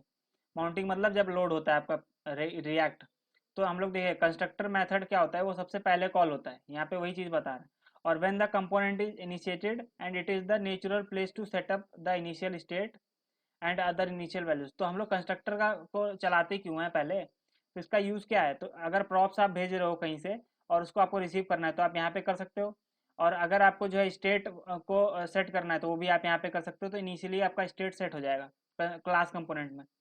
तो the constructor method is called with the props. तो अगर आप प्रॉप्स आ रहा है तो प्रॉप्स को दिखा सकते हो as arguments, and you should always start by calling the super props.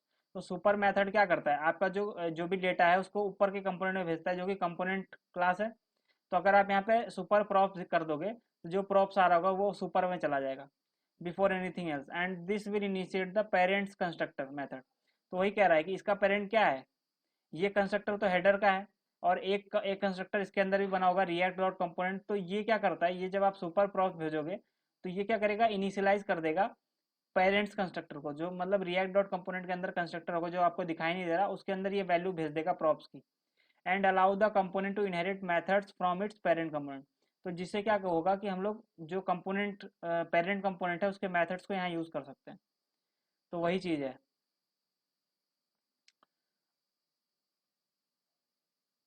अब देखिए इसमें क्या है, इसमें अगर आप कोड देखोगे तो एक कंस्ट्रक्टर यहाँ से यहाँ तक है, फिर रेंडर मेथड। तो आपको पता है कि सबसे पहले कंस्ट्रक्टर मेथड कॉल होगा, तो जो काम आपको रेंडर से पहले करना है तो वो आप कहाँ लिखोगे, कंस्ट्रक्टर मेथड में। और जो काम आपको कंस्ट्रक्टर के बाद करना है वो आपको यहाँ पे लिखना पड़ेगा। तो मान लीजिए मैं अभी प्रॉप्स नहीं करता हूँ, अगर मैं यहाँ पे कोड चेंज करूँ, यूज इफेक्ट एग्जाम्पल को मैं चेंज कर लेता हूँ, यहाँ पे इसको क्लास कंपोनेंट बना देते हैं थोड़ा एग्जाम्पल देखने के लिए, और इसको बड़ा कर लेते हैं। अभी आप देखिए मैं क्लास मैं इसको इंपोर्ट करूंगा, इंपोर्ट रिएक्ट फ्रॉम रिएक्ट। तो मैंने रिएक्ट को इंपोर्ट कर लिया। अब हम क्लास कंपोनेंट बना रहे हैं, क्लास यूज इफेक्ट एग्जाम्पल, और यहाँ पे एक्सटेंड्स करेंगे रिएक्ट डॉट कंपोनेंट। और यहाँ पर क्या कर लेंगे, अब देखिए अब मुझे क्या पता है ना, अब मुझे क्या चाहिए कि मैं काउंट को चेंज करूँ।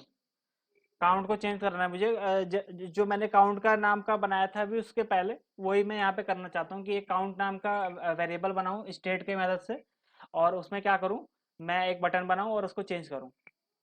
तो देखिए अब यहाँ पर ये क्लास कंपोनेंट है तो यहाँ फंक्शनल कंपोनेंट की तरह नहीं होगा, यहाँ पे यूज स्टेट तो होगा नहीं, यहाँ पे आप दिस ऑब्जेक्ट की मदद से स्टेट को सेट करोगे।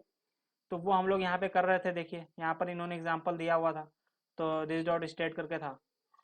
तो इसके अंदर क्या होता है, एक वेरिएबल होता है स्टेट, और इसके अंदर एक एक होता है सेट स्टेट मेथड, जिससे हम लोग इसको चेंज कर सकते हैं। तो यहाँ पर देखिए अब हम लोग क्या करेंगे कि हम लोग को जब दिखाना है रेंडर मेथड में हम लोग दिखाते हैं यूआई को, तो उससे पहले हम लोग को सेट करना पड़ेगा स्टेट को, तभी तो वैल्यू दिखा पाएंगे। तो पहले हम लोग कंस्ट्रक्टर बना देते हैं, कंस्ट्रक्टर। तो अभी मैं प्रॉप्स नहीं ले रहा हूँ, तो प्रॉप्स को हटा देते हैं, रहने देते हैं। जरूरी नहीं है कि आप लोग हर बार प्रॉप्स को लो और भेजो, जब आप ऐप डॉट जेएसएक्स से प्रॉप्स को भेजोगे तब आप यहाँ रिसीव करोगे, अभी तो मैं भेज नहीं रहा हूँ। अब मैं क्या करूँगा, यहाँ सुपर मेथड को कॉल कर दूंगा पहले, ताकि वहाँ ऊपर में कुछ भी चला जाए वो इनिशियलाइज हो जाए। बस ये आपको याद रखनी है, कुछ चीज़ें आपको याद रखनी है बस। अब क्या करिए, अब आपको स्टेट को सेट करना है, तो दिस डॉट स्टेट एक ऑब्जेक्ट होता है इक्वल्स टू, उसके अंदर हम लोग क्या करेंगे, एक नेम रख देंगे, नेम कॉलन, और यहाँ पे रमन सिंह करके मैं एक नेम सेट कर देता हूँ स्टेट में। तो ये मेरा एक स्टेट सेट हो गया है, दिस डॉट स्टेट में नेम रमन। अब मेरे पास स्टेट सेट हो गया, तो अब मैं इसको दिखा सकता हूँ। तो उसके लिए मुझे क्या, रेंडर मेथड इसके बाद कॉल होता है, पहले कंस्ट्रक्टर कॉल होता है, फिर गेट स्टैटिक प्रॉप्स वाला कॉल होता है, मेथड आपने पढ़ा था अभी, और रेंडर मेथड होता है, फिर आपका होता है डिड कंपोनेंट माउंट वाटा। तो अब कंस्ट्रक्टर पहले चला, उसके बाद हमारा क्या चलेगा, रेंडर वाला मेथड चलेगा, क्योंकि मुझे अब इसके अगला वाला क्या था, गेट स्टैटिक प्रॉप्स वाला, लेकिन वो मुझे चलाना ही है क्योंकि वो ऑप्शनल है, लेकिन रेंडर जरूरी है, तो रेंडर कर देते हैं, रिटर्न लिखते हैं यहाँ पे। और रिटर्न में हम लोग क्या करेंगे, जो मेरा नाम है उसको मैं प्रिंट करना चाहता हूँ, तो H1 करेंगे, और यहाँ पर क्या कर लेंगे, this dot state dot name, save करते हैं। और हम लोग चलते हैं अपने कोड में, अब वहाँ पे आउटपुट में, और देखते हैं कि क्या प्रिंट हो रहा है। एक बार इसको रिफ्रेश करते हैं।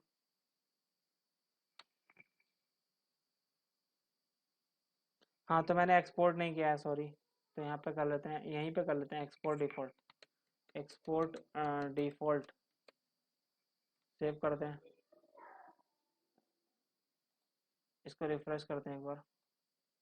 देखिए रमन सिंह आ रहा है ना, ये रमन सिंह कहाँ से आ रहा है, ये ऊपर मैंने स्टेट को सेट किया यहाँ पे, दिस डॉट स्टेट करके रमन सिंह, और ये यहाँ पे प्रिंट कर दिया। सो अभी आप लोग अगर यहाँ पे कंसोल लॉग भी कर लो तो आपको पता चलेगा कौन सा पहले कॉल हो रहा है, कंसोल डॉट लॉग। यहाँ पे मैं कर देता हूँ कंस्ट्रक्टर, लिख देता हूँ। तो अगर पहले वो कॉल होगा तो पहले कंस्ट्रक्टर प्रिंट होगा, फिर आपका रेंडर मेथड प्रिंट होगा।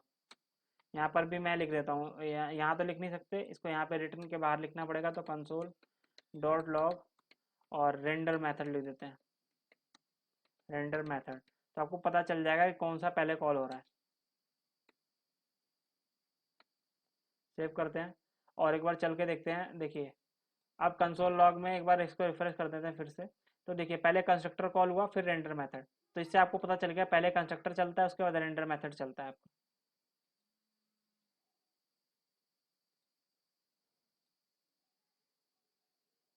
बताइए यहाँ तक क्लियर है आपको?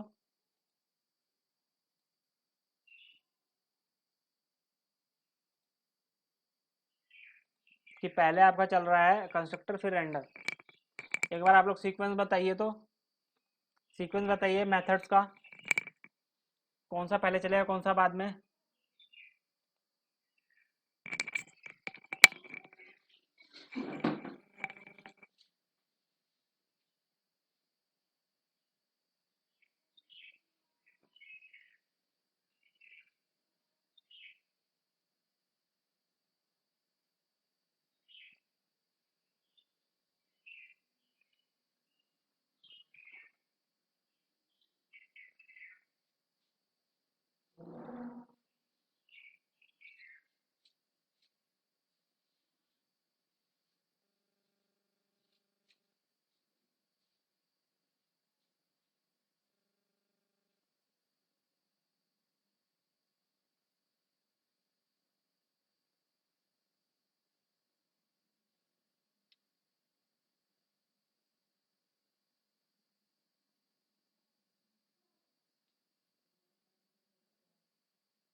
तो आपको इसमें क्या ध्यान देना है कि अब देखिए हम लोग एक एग्जांपल देखते हैं और उसमें चेक करके देखते हैं क्या पहले चल रहा है। तो यहाँ पर देखिए कि इन्होंने एग्जांपल दिया हुआ है। नीचे यहाँ पर आइए देखिए यहाँ पर एक एग्जांपल इन्होंने पहले दिया हुआ है। यहाँ पर चलते हैं। यहाँ पर देखिए पहले इन्होंने क्या किया हुआ है, एक हेडर बनाया हुआ है। इसके पहले एक एग्जांपल था, हाँ एक इन्होंने लाइफ साइकिल का बनाया होगा एग्जांपल। देखिए यहाँ पर एक एग्जांपल है जिसमें इन्होंने क्लास एक हेडर बनाई है, एक्सटेंड्स कर रहे हैं रिएक्ट डॉट कंपोनेंट। उसके बाद इन्होंने कंस्ट्रक्टर फंक्शन बनाया है और जिसमें प्रॉप्स भेज रहे हैं।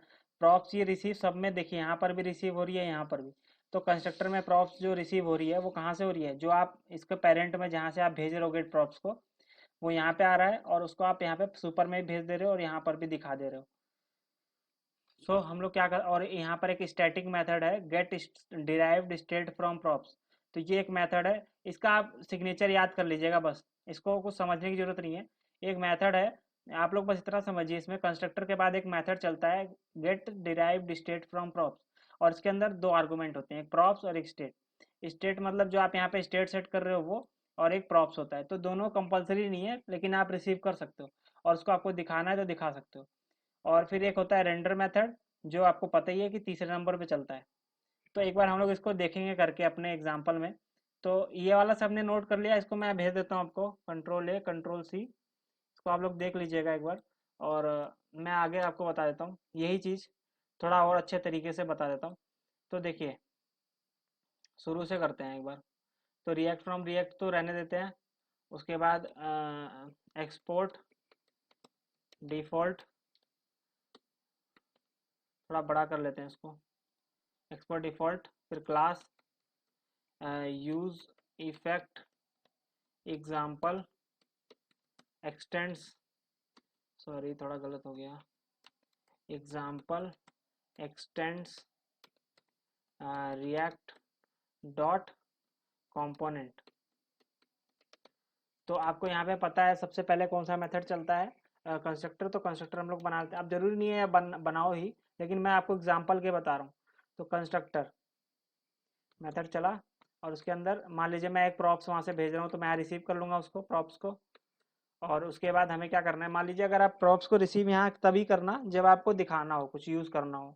अभी तो मैं एग्जांपल दिखा रहा हूँ इसलिए मैं प्रॉप्स को रिसीव कर रहा हूँ, तो मैं सुपर जो कॉल करता हूँ, सुपर के अंदर भी भेज सकता हूँ, तो वो ऊपर वाली क्लास में चला जाएगा प्रॉप्स। बस सिंपल सा ये सिंटेक्स, थोड़ा थोड़ा चीज़ें आपको याद करनी पड़ेंगी बस। अब देखिए, अब मैं यहाँ पे प्रिंट कर देता हूँ कंसोल डॉट लॉग। यहाँ पर मैं लिख देता हूँ कंस्ट्रक्टर मेथड, तो ये कंस्ट्रक्टर मेथड के अंदर वाला कंसोल लॉग है, ये मत पता चल जाएगा। ये कब रन हो रहा है, बस मुझे वो चेक करना है। अब इसके बाद क्या है, एक स्टैटिक करके था, एक स्टैटिक, मुझे याद नहीं है ये वाला मेथड, जरूरी नहीं है आप भी याद करो क्योंकि इसका यूज़ उतना होता नहीं है, बस ये आपको पता होना चाहिए। तो दूसरा है get server side props, control C कर लेते हैं इसको, get derived state from props. और उसके बाद यहाँ पे दो चीज़ें आती हैं, प्रॉप्स आता है और दूसरा आपका स्टेट आता है। और इसके बाद यहाँ पे इसको बंद कर लेंगे। और यहाँ पर भी मैं लिख सकता हूँ कंसोल डॉट लॉग, और यहाँ पर लिख देंगे। अब मैं यहाँ रिटर्न कुछ नहीं करा रहा क्योंकि मुझे दिखाना नहीं है यहाँ पे। यहाँ पे दिखा भी सकते हो आप, ऐसा कुछ नहीं है नहीं दिखा सकते, लेकिन मैं यहाँ मैसेज लिख रहा हूँ सीधे, get derived state from props method. तो इससे मुझे पता चल जाएगा कि ये वाला मेथड कॉल हुआ है। और उसके बाद इसके बाद हम रखते हैं रेंडर मेथड। तो उसमें भी हम क्या करेंगे, कंसोल डॉट लॉग, और इसमें भी कर लेते हैं क्या, रेंडर मेथड।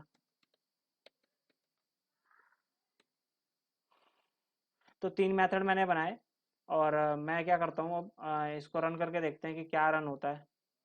देखिए, अब बाय डिफ़ॉल्ट यहाँ पे मैं समझाता हूँ, पहले आपका ये रन होगा कंस्ट्रक्टर मेथड, फिर ये, क्योंकि तीनों ही मेथड्स आपके एक दूसरे से आगे पीछे रन होते रहते हैं। तो ये चीज़ आपको करना है। सो अब देखिए, हम लोग इसको देख लेते हैं यहाँ पर।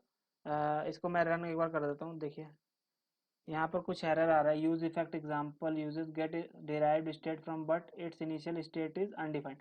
हाँ, तो मैंने यहाँ पे क्या प्रॉब्लम कर दिया है, यहाँ पर देखिए स्टेट आपने यहाँ से भेजा है, लेकिन मैंने स्टेट को अभी ना दिया है और मैंने प्रॉप्स भी नहीं दिया है। तो मैं यहाँ क्या करूँगा, पहले सेट करूँगा इनिशियल स्टेट कंस्ट्रक्टर में। तो this dot state equals to, यहाँ पे एक मैं वही बनाऊँगा, नेम, सॉरी, नेम कोलन, यहाँ पर लिख देता हूँ रमन सिंह। तो एक स्टेट आ गई मेरे पास। और प्रॉप्स मुझे कहाँ से भेजने पड़ेंगे, ऐप डॉट जेएस में, यहाँ पे यूज इफेक्ट एग्जाम्पल है, यहाँ पर मैं कुछ भेज देता हूँ प्रॉप्स। तो यहाँ पर मैं भेज देता हूँ एज करके कुछ भी, एज इक्वल्स टू 26। तो मैं यहाँ से भेज देता हूँ, हम्म,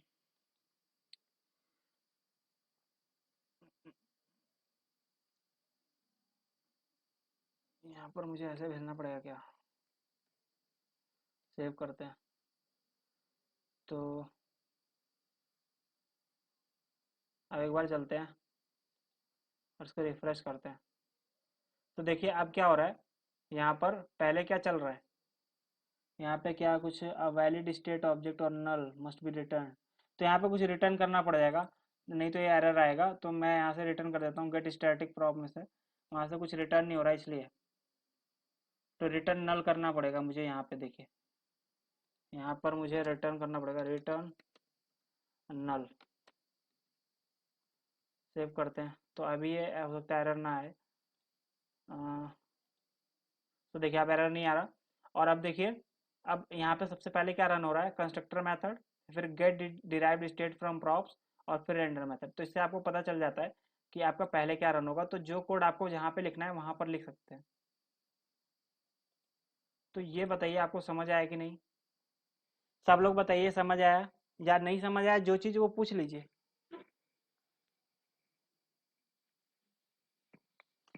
ये इतना आपको बताने का मतलब है कि आपको यूज इफेक्ट समझाना,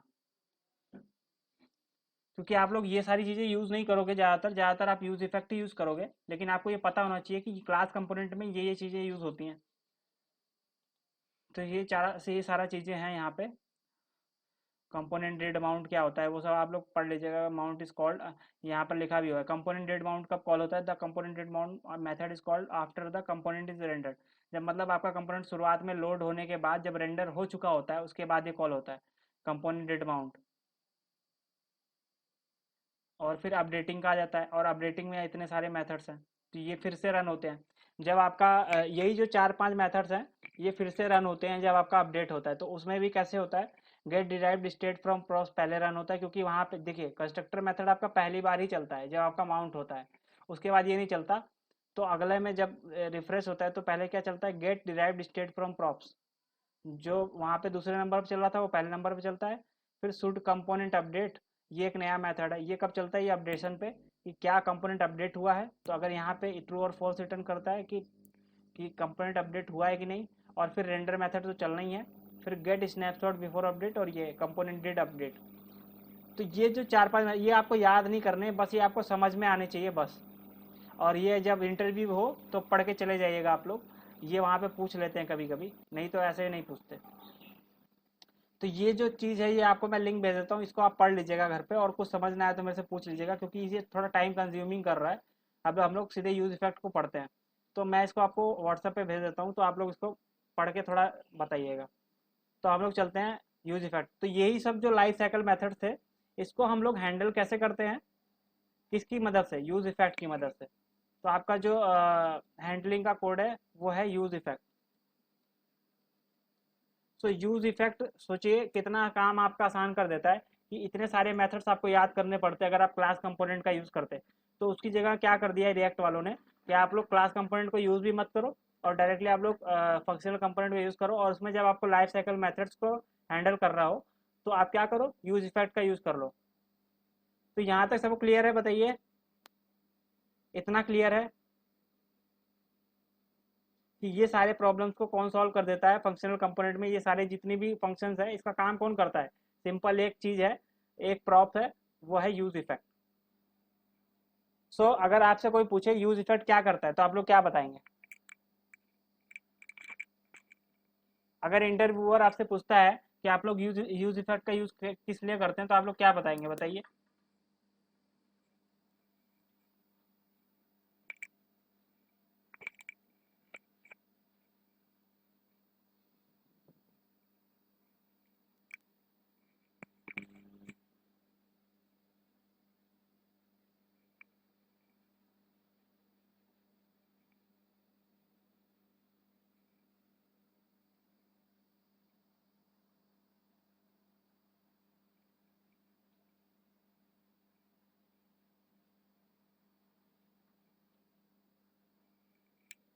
बताइए आप लोग यूज इफेक्ट का यूज क्यों करते हैं,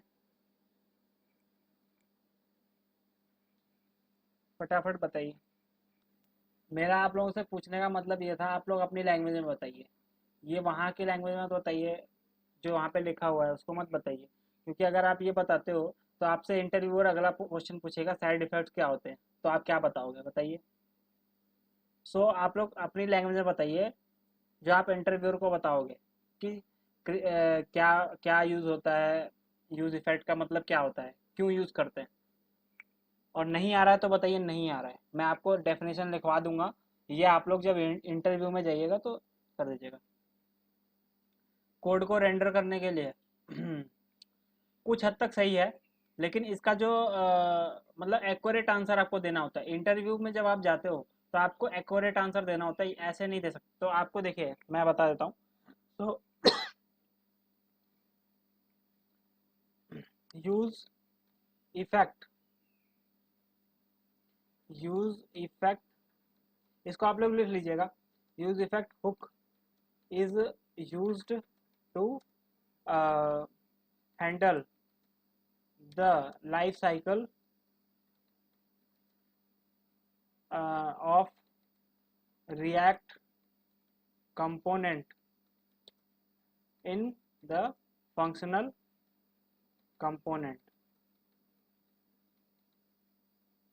Use effect hook is used to handle the life cycle of React component in the functional component. तो इतना चीज है जो आपको पता होना चाहिए, इसको आप लोग लिख लीजिएगा एक जगह। तो थ्योरी आप लोग क्लियर है कि नहीं, बताइए, इसका प्रैक्टिकल करके देखें।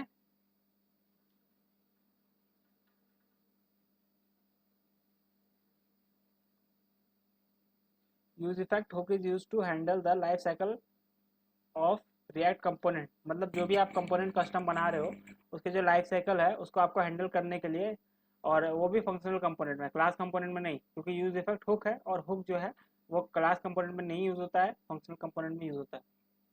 पूनम जी आपको क्लियर है, बताइए।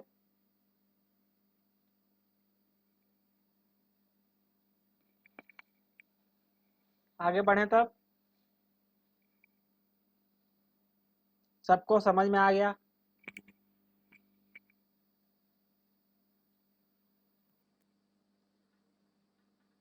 अब इसका थोड़ा हम लोग देख लेते हैं इसके बारे में क्या लिखा हुआ है। यूज इफेक्ट, अभी तक हम लोगों ने लाइफ साइकिल पढ़ा है, हम लोग यूज इफेक्ट को पढ़ लेते हैं और आगे क्या लिखा हुआ है।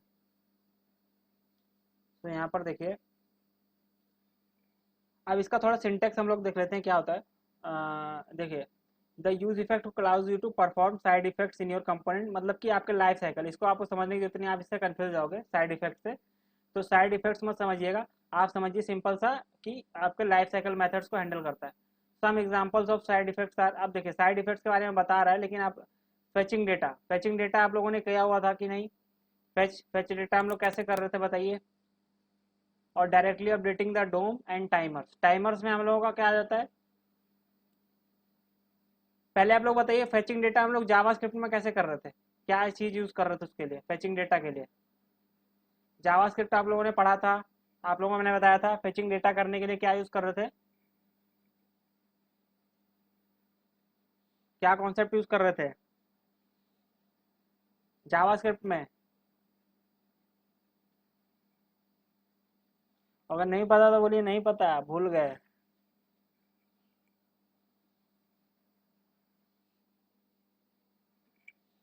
बताइए। अरे सिंपल सा बोलिए ना, फेच एपीआई यूज कर रहे थे, fetch API for fetching data. तो अब आपको समझ में आया, यूज इफेक्ट के अंदर हम लोग क्या कर सकते हैं, फेच एपीआई का कोड लिख सकते हैं। तो एक चीज ये हो गया, और फिर दूसरा चीज क्या बोल रहा है, updating the DOM, directly updating the DOM, तो मतलब डोम को अपडेट करने का कोड भी लिख सकते हैं। और तीसरा टाइमर्स, टाइमर्स मतलब क्या होता है, जावास्क्रिप्ट में भी टाइमर्स थे,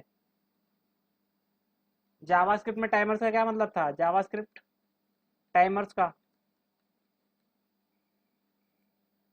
जावास्क्रिप्ट में टाइमर्स क्या पढ़े थे हम लोगों ने बताइए, उसमें भी पढ़ा था।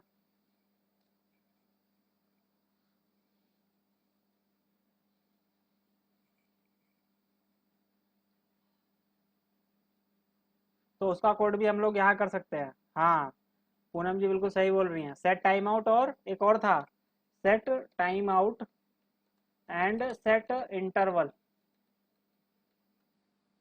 हाँ, तो इसका कोड भी हम लोग कहाँ ले सकते हैं, यूज इफेक्ट में।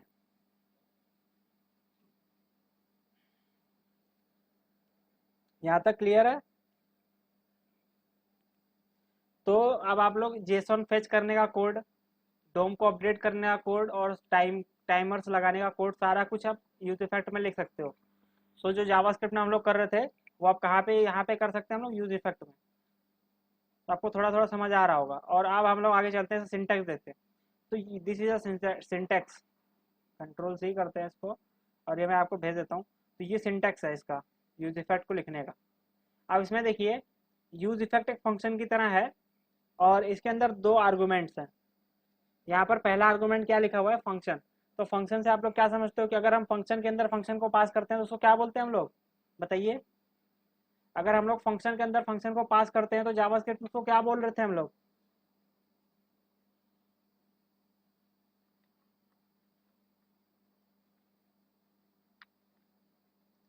यहाँ पर जो यूज इफेक्ट है उसके अंदर पहला आर्गूमेंट क्या है, फंक्शन। तो हम लोग फंक्शन के अंदर अगर फंक्शन को पास करते हैं तो कॉल बैक फंक्शन, हाँ बिल्कुल सही है। तो पहला क्या बोल रहा है ये, यूज इफेक्ट के अंदर पहला होगा कॉल बैक फंक्शन, और दूसरा होगा डिपेंडेंसी। अब ये डिपेंडेंसी क्या होता है, तो डिपेंडेंसी मतलब होता है कि जिसके अपडेट होने पे ये रन हो। तो मतलब कि आप देखिए, लाइफ साइकिल मेथड आपको हैंडल करना है। तो लाइफ साइकिल मतलब क्या होता है, कि जब कोई इवेंट हो, जैसे कि पहला लाइफ साइकिल जब जब आपका पेज लोड हो रहा होता है तो वो एक इवेंट हो गया, जब आप कोई भी अपडेट कर रहे हो तो वो एक इवेंट हो गया, और जब आपका कोड बंद हो रहा है, जब आपका एप्लीकेशन बंद हो रहा है तो वो एक इवेंट हो गया। तो ये जो डिपेंडेंसी है ना, डिपेंडेंसी में हम लोग बताएंगे कि कौन से इवेंट पे ये कोड चलेगा, फंक्शन वाला। तो यहाँ पर देखिए सिंपल सा है, यूज इफेक्ट एक फंक्शन है, और उसके अंदर दो दो चीज़ें हैं, दो आर्गूमेंट। एक पहला आर्गूमेंट तो वो है जो हमें काम करना है और कब करना है वो ये बताएगा डिपेंडेंसी। ये समझ जाइए बस कि यूज इफेक्ट एक हुक है जो कि लाइफ साइकिल को हैंडल करता है कंपोनेंट की। अब कंपोनेंट में क्या चीज़ करनी है वो हम फंक्शन में लिखेंगे और वो कब करवानी है वो डिपेंडेंसी में लिखेंगे। तो डिपेंडेंसी जो है वो क्या लेता है, किस टाइप का आर्गूमेंट लेता है, वो एरे टाइप का आर्गूमेंट लेता है। ये आपको पता होना चाहिए कि डिपेंडेंसी में हम लोग एरे देते हैं। अब वो एरे एम्प्टी भी हो सकता है और वो भरा भी हो सकता है।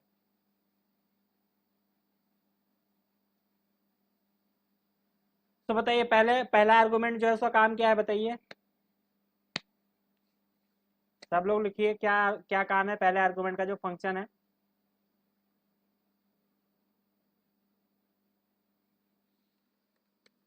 The main function of first argument in use effect is what to do, and the second argument tells that when to do। तो इतना आप लोग याद रखिएगा। ये क्लियर है आपको, सिंटेक्स ऐसा क्लियर है बताइए।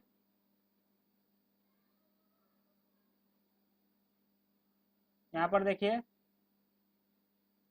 यूज इफेक्ट में पहला है कॉल बैक, दूसरा है डिपेंडेंसी।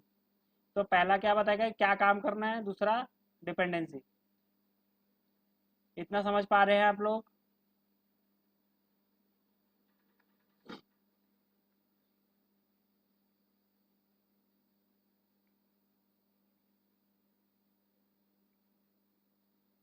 यहाँ तक क्लियर है।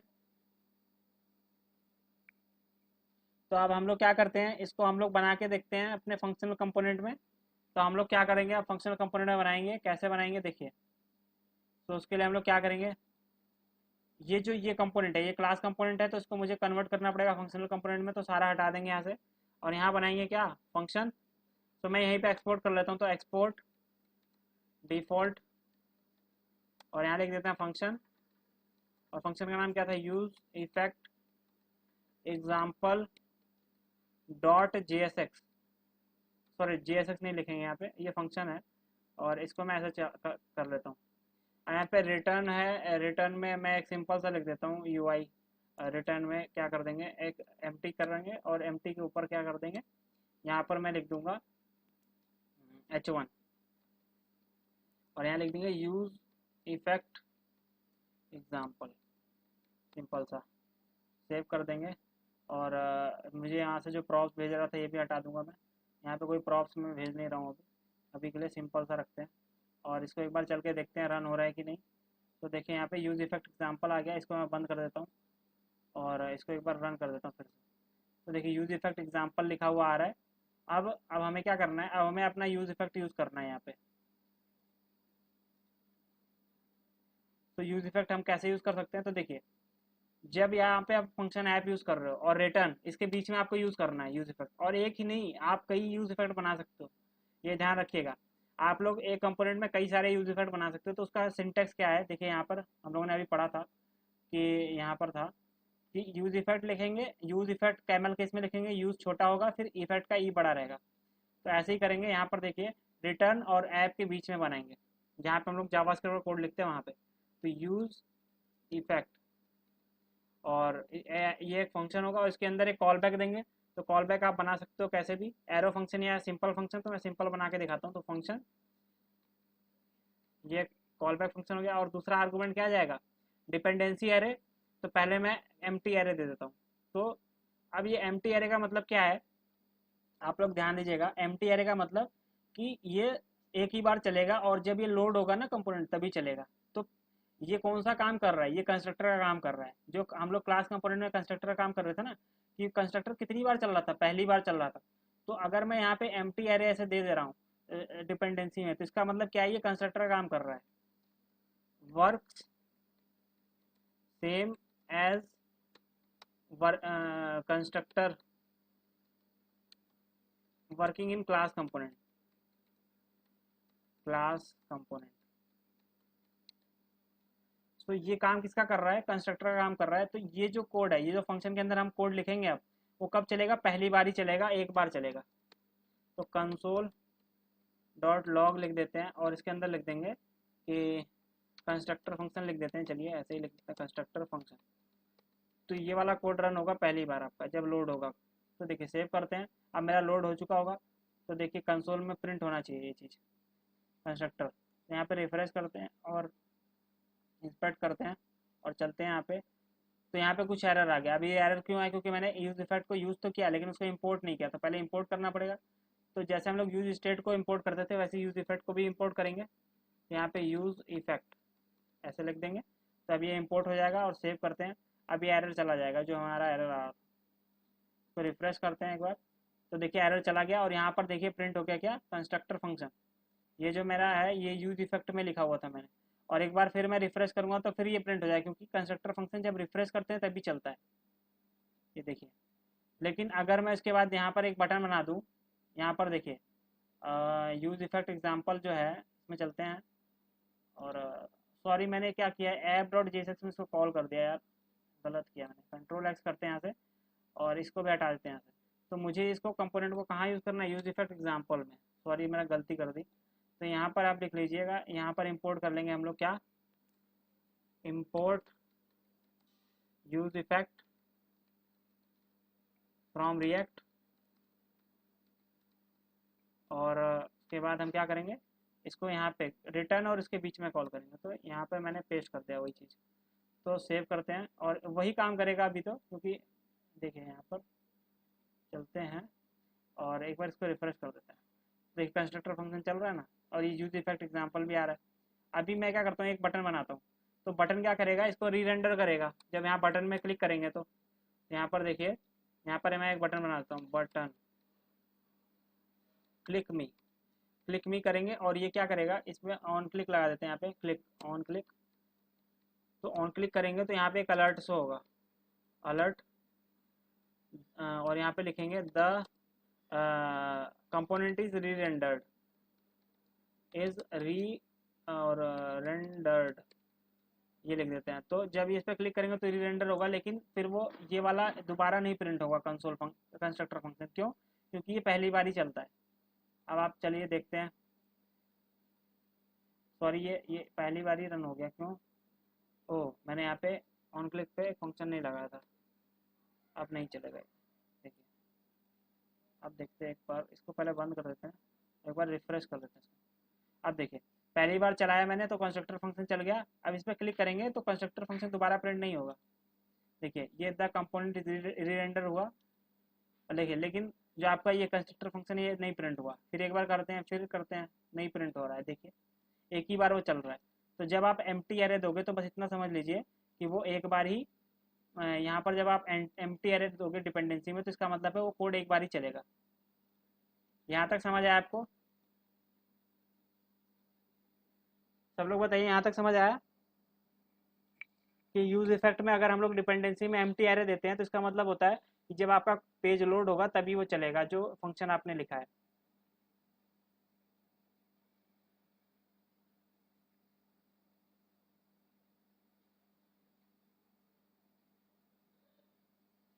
अब आप लोग क्या चाहते हो कि अब आप लोग एक चीज़ और चाहते हो कि एक मैं स्टेट बनाऊं काउंट नाम का, और जब मेरा काउंट में चेंज हो तब कुछ चले, ऐसा ऐसा कुछ काम करना चाहते हो आप कि स्टेट जो आप बनाते हो स्टेट, तो स्टेट में जब भी अपडेट हो तो आपका कोई यूज इफेक्ट चले, मतलब कि जो लाइफ साइकिल मेथड है वो चले। तो उसके लिए आप क्या कर सकते हो कि यहाँ पर हम लोग पहले एक स्टेट बनाते हैं तो उसके लिए हमें यूज स्टेट को भी इम्पोर्ट करना पड़ेगा। तो यहाँ पर लिखते हैं यूज स्टेट, और हम क्या करते हैं यूज इफेक्ट एग्जाम्पल की जगह यहाँ पे क्या कर लेते हैं, एक स्टेट बनाते हैं पहले।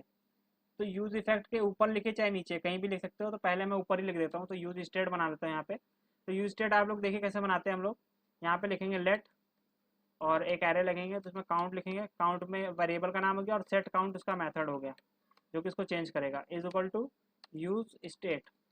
और इसमें हम इनिशियल वैल्यू क्या दे सकते हैं, मान लीजिए मैंने 10 दे दिया, तो 10 पहले से इनिशियल वैल्यू हो गया, काउंट का वैल्यू का वेरिएबल का वैल्यू 10 हो गया। अब मुझे क्या करना है कि देखिए अब क्या करना है कि कंस्ट्रक्टर फंक्शन जो लिखा हुआ है इसको बार बार चलाना है। अब ये कंस्ट्रक्टर फंक्शन जब बार बार आप चलाओगे तो इसका मतलब क्या है, ये कंस्ट्रक्टर फंक्शन का काम नहीं कर रहा है, तब ये रेंडर का काम कर रहा है। यहाँ पे लिख देते हैं रेंडर फंक्शन। जो आप क्लास कंपोनेंट में रेंडर का काम कर रहे थे तो वो क्या हो रहा था, वो पहली बार भी चल रहा था, उसके बाद जब आपका कंपोनेंट अपडेट हो रहा था तब भी चल रहा था। तो देखिए काउंट और सेट काउंट हो गया। अब देखिए यहाँ पे हम क्या करते हैं, बटन के क्लिक पे अलर्ट नहीं करते हैं, यहाँ पर क्या करते हैं काउंट की वैल्यू को चेंज करते हैं, काउंट की वैल्यू को अपडेट करते हैं, काउंट प्लस प्लस करते हैं। नहीं तो यहाँ पे ऐसे नहीं होगा क्योंकि मैंने स्टेट बनाया हुआ है, तो यहाँ पे सेट काउंट लिखना पड़ेगा। तो यहाँ पर देखिए सेट काउंट, सेट काउंट करते हैं, उसमें क्या करते हैं काउंट प्लस वन, यही हम लोग कर रहे थे। देखिए काउंट प्लस वन, तो इस सेट काउंट में हमने क्या किया काउंट प्लस वन, तो जब भी इस पर क्लिक करेंगे तो बार बार इसका एक वैल्यू बढ़ता जाएगा, तो ये काउंट रिफ्रेश होगा। आप देखिए अभी क्या प्रॉब्लम होगा कि अभी देखिए ये तो मैंने इसमें कुछ चेंज नहीं किया है, तो ये क्या कर, अभी तो ये कंस्ट्रक्टर की तरह ही चलेगा। देखिए एक ही बार चलेगा, अभी दिख रहा है ना।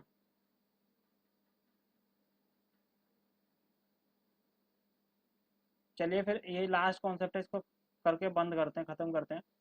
अ, मैं हम लोग कहाँ पे थे, हाँ देखिए यहाँ पर क्या था कि मैंने एक स्टेट बनाया था काउंट और सेट काउंट, और उसमें क्या वैल्यू डाली थी इनिशियल 10। अब मैं चाहता हूँ कि जैसे ही मेरा ये 10 अपडेट हो, 10 यहाँ पे अपडेट होगा तो ये चले, लेकिन अभी मैं यहाँ पे कुछ नहीं लिख रहा हूँ, तो अभी अपडेट नहीं होगा। और यहाँ पर हम लोग क्या करते हैं, अब देखिए रन करके देखते हैं एक बार। तो यहाँ पर चलते हैं और आउटपुट में, और इसको रिफ्रेश करते हैं एक बार। तो देखिए रेंडर रेंडर मेथड एक ही बार चला है अभी, और जब मैं इस पर क्लिक कर रहा हूँ, सॉरी इसकी वैल्यू को मुझे यहाँ दिखाना है यूज़ इफेक्ट में, काउंट की वैल्यू को, तो मैं यहाँ पे दिखाता हूँ। यहाँ पर मुझे लिखना पड़ेगा काउंट, काउंट, सेव करते हैं। तो अभी आपकी 10 दिख रही होगी वैल्यू यहाँ पे, तो 10 दिख रही है। और यहाँ पर एक बार रिफ्रेश कर देते हैं उसको, तो 10 दिख रहे हो, यहाँ रेंडर मेथड आ रहा है, लेकिन अभी मैंने कुछ भी डिपेंडेंसी एरे में नहीं दिया, एम्प्टी एरे दिया, तो एक ही बार चलेगा, लेकिन ये क्लिक भी चेंज होता रहेगा। देखिए 11 हो रहा है, 12, 13, 14, 15, 16, 17, 18, 19, 20, 21, 22 और 25। देखिए ये चेंज हो रहा है, लेकिन आपका ये फंक्शन नहीं चल रहा है बार बार। क्यों एक ही बार चल रहा है, क्योंकि मैंने यहाँ पे एम्प्टी एरे दिया हुआ है। तो मैंने आपको बताया था ये कंस्ट्रक्टर का काम करेगा, लेकिन आपको क्या करना है, इसको रेंडर मेथड ऐसा काम करवाना है। तो यहाँ पे आपको क्या देना पड़ेगा डिपेंडेंसी एरे में, यहाँ पे आपको देना पड़ेगा इस स्टेट का नाम, कि जब ये स्टेट चेंज हो तब आपका चले। तो काउंट आप यहाँ पे दे दोगे इसके अंदर, और सेव कर देते हैं इसको। तो जब आपका काउंट अब चेंज होगा तो ये वाला मेथड फिर से चलेगा, बार बार चलेगा। तो देखिए ये फिर रिफ्रेश करते हैं एक बार, ये 10 हो गया तो पहली बार चला। अब देखिए जब इस पर क्लिक करेंगे तो ये 11 होगा, तब फिर चलेगा ये रेंडर मेथड। देखिए यहाँ पर रेंडर रेंडर फंक्शन चला, फिर चला 3, 4, 5, 6, 7, 8, 9, 10। देखिए यहाँ पे 11 बार चल चुका है। तो इसके अंदर आप वो लॉजिक लिख सकते हो जो कि आपको क्लिक पे चलाना है। तो जैसे ही क्लिक भी करोगे तो आपका वो स्टेट अपडेट होगा, और स्टेट अपडेट होगा तो वो डिपेंडेंसी एरे में अगर लिखा होगा तो आपका रेंडर फंक्शन चल जाएगा। तो मान लीजिए आपको कोई एपीआई कॉल करनी है कब, जबकि क्लिक पिक पे क्लिक हो, तो आप एक स्टेट बनाइए, और जब वो स्टेट चेंज होगा तो इस पर क्लिक होगा और फिर ये आपका चलेगा। तो ये चीज़ आप कर सकते हो। तो ये काम आपका जो है ये काउंट काउंट वेरिएबल्स होगा। अब आप यहाँ पे एक से ज़्यादा भी डाल सकते हो। पहले आप ये बताइए, ये वाला समझ आया आपको, ये वाला बताइए आया समझ।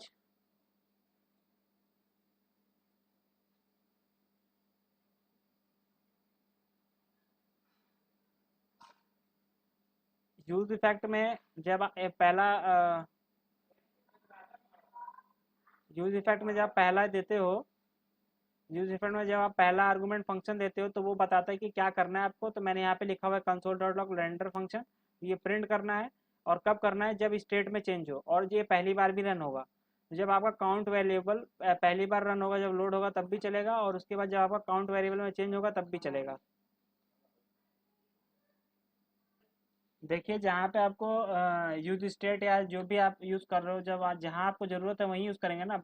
ऐप डॉट जेएसएस में मैंने यूज़ ही नहीं किया है, यहाँ पे स्टेट का यूज़ ही नहीं किया है देखिए।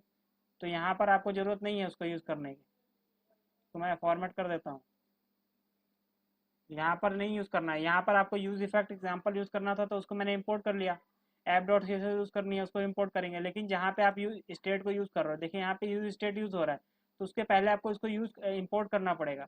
वैसे ही यूज इफेक्ट आप यहाँ पे यूज़ कर रहे हो तो उसको भी आपको इंपोर्ट करना पड़ेगा। कोड मैंने भेज दिया है व्हाट्सएप पे। और आप यहाँ पे खाली एक ही वेरिएबल नहीं डाल सकते, इसके अंदर और भी वेरिएबल डाल सकते हो। मान लीजिए आपने एक और यूज स्टेट से एक और वेरिएबल बनाया और चाहते हो कि उसमें भी जब चेंजेस हो तब वो भी कॉल हो, तो इसके बाद आप कॉमा करके, एरे है ये ना एक, तो इसमें आप कितने भी स्टेट्स को डाल सकते हो, तो उसके जब उसमें जब चेंज हो गए तो फिर वो रन हो जाएगा। अब यहाँ पे खाली आप स्टेट्स ही नहीं डाल सकते काउंट के जैसा, आप यहाँ प्रॉप्स भी डाल सकते हो, जो आप प्रॉप्स वहाँ से रिसीव कर रहे हो, तो जब भी प्रॉप्स में चेंज होगा तब ये चलेगा। तो ऐसा नहीं है खाली आप स्टेट ही डाल के कर सकते हो, प्रॉप्स भी डाल के कर सकते हैं ये काम। तो ये चीज़ें आप लोग थोड़ा पढ़िएगा और इसको एक बार रिवाइज करिएगा। सो अभी नेटवर्क थोड़ा इशू है तो हम लोग इसको नेक्स्ट क्लास में देखेंगे। तब तक के लिए इसको आप रिवाइज करिए थोड़ा, ये चीज़ें, ठीक है। तो आज का क्लास यहीं एंड करेंगे हम लोग। और इसको आप लोग रिवाइज करिए कि हम लोग जो यूज इफेक्ट यूज़ कर रहे थे, मैंने आपको काफ़ी चीज़ें इसमें बता दी, जैसे कि क्लास कंपोनेंट में क्या क्या प्रॉब्लम्स थी और कौन कौन से मेथड थे लाइफ साइकिल के जिसको हम लोग यूज़ कर रहे थे, और उसको हम लोग यूज़ नहीं कर पाते फंक्शनल कंपोनेंट में, तो इसलिए हम लोग हुक्स का यूज़ कर रहे थे। और हुक्स में यूज इफेक्ट हुक का यूज़ करेंगे हम लोग लाइफ साइकिल को हैंडल करने के लिए। तो इतना चीज़ आपको पता होना चाहिए। और यूज इफेक्ट जो क्लास कंपोनेंट में हम लोग को लाइफ साइकिल मेथड्स जो थे वो पता होना चाहिए कि कौन सा पहले रन होता है, कंस्ट्रक्टर पहले रन होता है, फिर कंपोनेंट स्टेट प्रॉप्स वाला रन होता है, फिर आपका रेंडर मेथड होता है, फिर did component mount method run होता है। और उसको सारे मेथड्स को हैंडल करने के लिए फंक्शनल कंपोनेंट में हम यूज़ करते हैं यूज इफेक्ट हुक को। तो इतना आपको पता होना चाहिए। तो इसी पे आज की क्लास हम लोग एंड करते हैं, और आप लोग इसको थोड़ा रिवाइज करिएगा ताकि कल आपसे अगर मैं पूछूं तो आपको पता होना चाहिए।